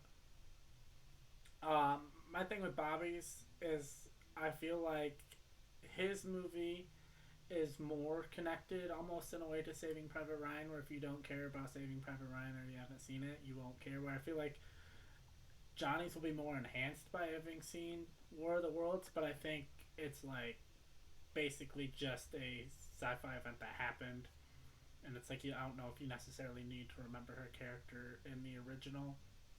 And I understand the point of what Bobby brought up is we kind of play fast and loose with like, would this movie ever get made? Like sometimes we seem to care and sometimes we don't. And my thing is, I feel like if it's a low budget movie that you're trying to make a sequel or a spin-off or something with a big budget, then I feel like studios would care. But if it's like this big budget movie that you spend $15 million making, that I feel like it's more possible and plausible. So I wasn't really concerned about that. I feel like there's ways you could remind people that it's connected to War of the Worlds and show them how it's connected to War of the Worlds, whether it's just a very quick, 30-second flashback or, something that would tie it. And it was very close for me, but I would lean towards Johnny, but it's not my pick, so. All right, look, I think there's one core problem with Johnny's pitch here, and I think it's that he saves the alien invasion reveal for the end and makes it kind of a twist. And I think your movie could have been nearly perfect if you brought up the alien invasion like from the start, and you're seeing all these characters who have experienced some kind of life-altering event of an alien invasion, and we're seeing them all interact and how it's affected all their lives differently, including the character from War of the Worlds who had a very direct experience with it. But when there's an alien invasion, I think every character in the story has an experience of that. You compare it to COVID, and I think going forward, like every single person in the entire planet's going to have a story of like what I was doing during COVID, what it was like, how I felt. So I think saving that for a twist was a little weak. Yeah, we started a podcast. Look at that. Co-founders, all four of us. But Bobby's ultimately, I feel, has a problem where it's just not particularly memorable or unique in any way. I think we've seen movies about soldiers having to adjust for PTSD a lot. I think you set it apart by using the Spielberg character, and I think you used it in an interesting way. I think people who have a preconceived idea of Saving Private Ryan will be very interested in watching this, and it could be one of those movies where you go back and you watch Private Ryan, it's even better than it was before because you have this sort of complex examination of the character. But ultimately, I think if you don't know Private Ryan, that movie feels like it's just any generic like family drama. And I think Johnny's, even if you don't know War of the Worlds, it's an interesting story angle to go at it from with an alien invasion and people having to react to it afterwards. So I think Johnny's could have been a lot better with some changes, but I think having that unique premise is what makes it shine a bit over Bobby's. So unfortunately, it hurts me to say this, and I never want Johnny to win, but it looks like Johnny won at the last second right here. Oh, Oh You know, man, almost pulled it off. with that, the only reason I did my movie like I did was to keep it a surprise because I was just going to reveal that it was the character from War of the Worlds, but then because we knew the rule, I was like, oh, I'll make it a little twist. And I just kind of kept that as my premise, but originally, Yeah, I was like gonna. during my argument, I almost changed it, and I was about to say, from the beginning who the character is. Like I never really tried to hide that. You made it a lot harder to fight against. I gotta say that. No. But I don't know. I mean, I think the way I did it is more interesting because I think you don't need, if you know from the beginning that it's connected to War of the Worlds. I think that takes some people. I think out of I it. think a happy medium. I think if you have like the thing and then you reveal it like 30-40 minutes in, I feel like you could still explore that idea and still keep that I twist. would be hinting towards it throughout, and then it would kind of reveal it, like the way I was trying to kind of do it. But it wouldn't just from the beginning be like, "Yo, this alien invasion happened, and now I am a therapist." So Yeah, yours kind of reminded me of Split, where like I got to the end of Split and I like cheered in the theater like it was a Marvel movie, and no one else in the theater reacted in any way. And I was like, wow, if you don't know who this character is, you probably just don't give a shit about what's happening right now. that was the only enjoyable part of that entire movie for me. Like that happened, and I was like, oh, I like that they left this towards the end. If they did that at the beginning and then did that whole movie, I would have been like, I still would have been like, this movie sucks. I do not like this movie. All right. So It's Tristan, getting late. any final thoughts? What was your favorite pitch of the night? It was a good night. We had some pretty close pitches, especially towards the beginning. I really liked. There were some actually pretty good ones. I think Johnny's Three Billboards was interesting, but I don't think it did much new with it. I think that wasn't the Bobby. Well, the whole point is that you're making a good version, and it just felt like a forgettable version. But I do think fixed it. there were some pretty good ones in here. Let me pull back my list here. One Flew Over the Cuckoo's Nest. I think you guys both had pretty good pitches for that. I think Johnny's was pretty impressive on that one. I also think Bobby's Bohemian Rhapsody was really good. I like the Sacha Baron Cohen casting and which I lost into it, but it was very good. And I totally went. Me and Joe had a pretty split decision on the one, so that's always interesting to have two judges who have a completely polar opposite view. It looks like I will once again be watching The Watchmen, thanks to Johnny's hard work here. The Dark Knight. You should have chose Batman 66 for me if you actually want to represent me. Not I wanted to pick a movie that I didn't want to give you hate. motivation. I was like, maybe I'll motivate him to lose because he doesn't want me to watch Watchmen. But I'll be watching Watchmen. Enjoy your life. I don't want you to watch Steel like Joe. I want you to watch. Yeah, Joe tortured me. I watched Steel right before this, and I felt like. Have you seen it before? Punished. No, it's my first time. Oh, it's watching so bad. and It's so bad. I bought it on Amazon, and I'm like, why did I buy this on Amazon? Yeah. All right. Yeah. For me, like the more I think about it, I think like a lot of the pitches to me were like there were no like big standout amazing pitches, but I would probably say Johnny's One Flew Over the Cuckoo's Nest stood out for me as one I really liked, and then I also liked what was the name of Bobby's. I like Bobby's Sunset Boulevard, but I don't know. I think for me personally, this was a really difficult episode because really hard to write. We have maybe one or two good movies, but the rest of them are forgettable or not very good, and you have a lot of room to change or work with. And for these going into it, I was like, well, I can't change a ton about this one, or I have to change a lot. Like, the reason I went with what I did for One Flew Over the Cuckoo's Nest was because there's literally, it's the most pointless thing in the world to remake a story that tells what you've already seen in that. So, yeah, mine's not exactly a reboot, it's a prequel, but it's the only thing I could do that would have made me interested in it. So that's how I feel like, it's like Uncut Gems. This is how I win. The only way I win is because I pitch movies that I feel like I would go see this. And some of these were hard because like Ordinary People is a fantastic film. Sunset Boulevard's fantastic. Three Billboards I didn't like, but it's a hard one to reboot because I know Joe said like it doesn't matter when this came out, but it's hard to reboot movies that were recent. It really is. And even Bohemian Rhapsody, which sucked, it's hard to be like, yeah, this is my version 2 years later. So I don't know. I thought this was a hard episode. My personal favorite pitch that I did was probably my whatchamacallit, my One Flew Over the Cuckoo's Nest. I really would actually see that. And the hardest one to fight against for Bobby was shockingly Around the World in 80 Days. And because I thought no matter what you do with the Mickey Mouse rule, you're going to lose, which ended up happening. We both lost. But Bobby put up a good fight, which was unexpected because that was a fucking horrible rule, and I was pissed that that was even included because that was, I don't know whose fucking idea that was, but it was idiotic to do. I'm the king of idiotic decisions, all right? So yeah. And Bobby almost won with it. Maybe you just got to get better, pitch maybe. better. Well, mine should have won, even though I went a direction with mine. Bobby's pitch was terrible for me. I know we got to wrap it up, but yeah, this was one of the hardest episodes to write pitches for because most of them, like Johnny said, were such good movies. But yeah, there are a couple of these that actually got me angry by the judges' choices because I really liked a couple of my pitches. Huh? I get mad.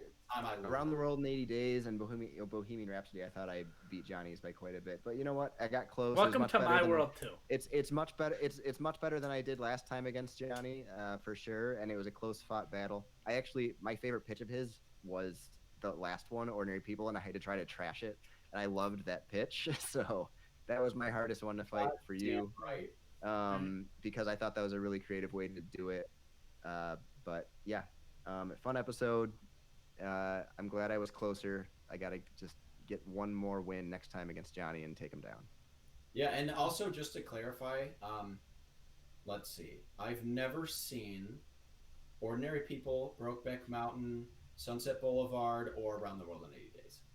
So thank you for those. I acted like I did, but I had not seen those. So. No, I could tell you didn't see Ordinary People because you argued about things that didn't happen in it, and then the focus of the movie. Yeah, and then I tried to get to it, and I was cut off. All right. Yeah, so it's a great episode. Johnny wins again. Woohoo! And I've never read One Flew Over the Cuckoo's Nest. Don't know anything about the book. Yeah, I figured when you just described the one thing everyone knows about the book, of that it's from Chief's point of view, that I'm like, yeah, I don't think he actually read it. Well, I read all the character descriptions and based all my episodes off those because it doesn't really delve into that into the show or in the movie. But I've never read it, but I did download the audiobook years ago and I've just never listened to it. Yeah, Johnny's good at faking that he knows what he's talking about. He's faking it and being as loud as possible. Yep. All right, so I have to try to match it. It's not. Anyone else have any final thoughts? No? Can't wait to watch Johnny lose. Yeah, one day. Follow us on Twitter, Instagram, and TikTok at Movie Changeup. Next week it's me versus Johnny. And it's next week it's me versus Johnny in comic book movies in honor of Justice League coming out sometime next month. So the 22nd, maybe? Yeah, I don't know. Something. I think it's like the 18th or something. Yeah. So, 18th. That's right. I'm revolving my whole life around it right now. When Mortal Kombat comes out, I just want all of our pitches to be Mortal Kombat based. Yeah. Okay. Probably not. But all right. Yeah. Good night, everybody.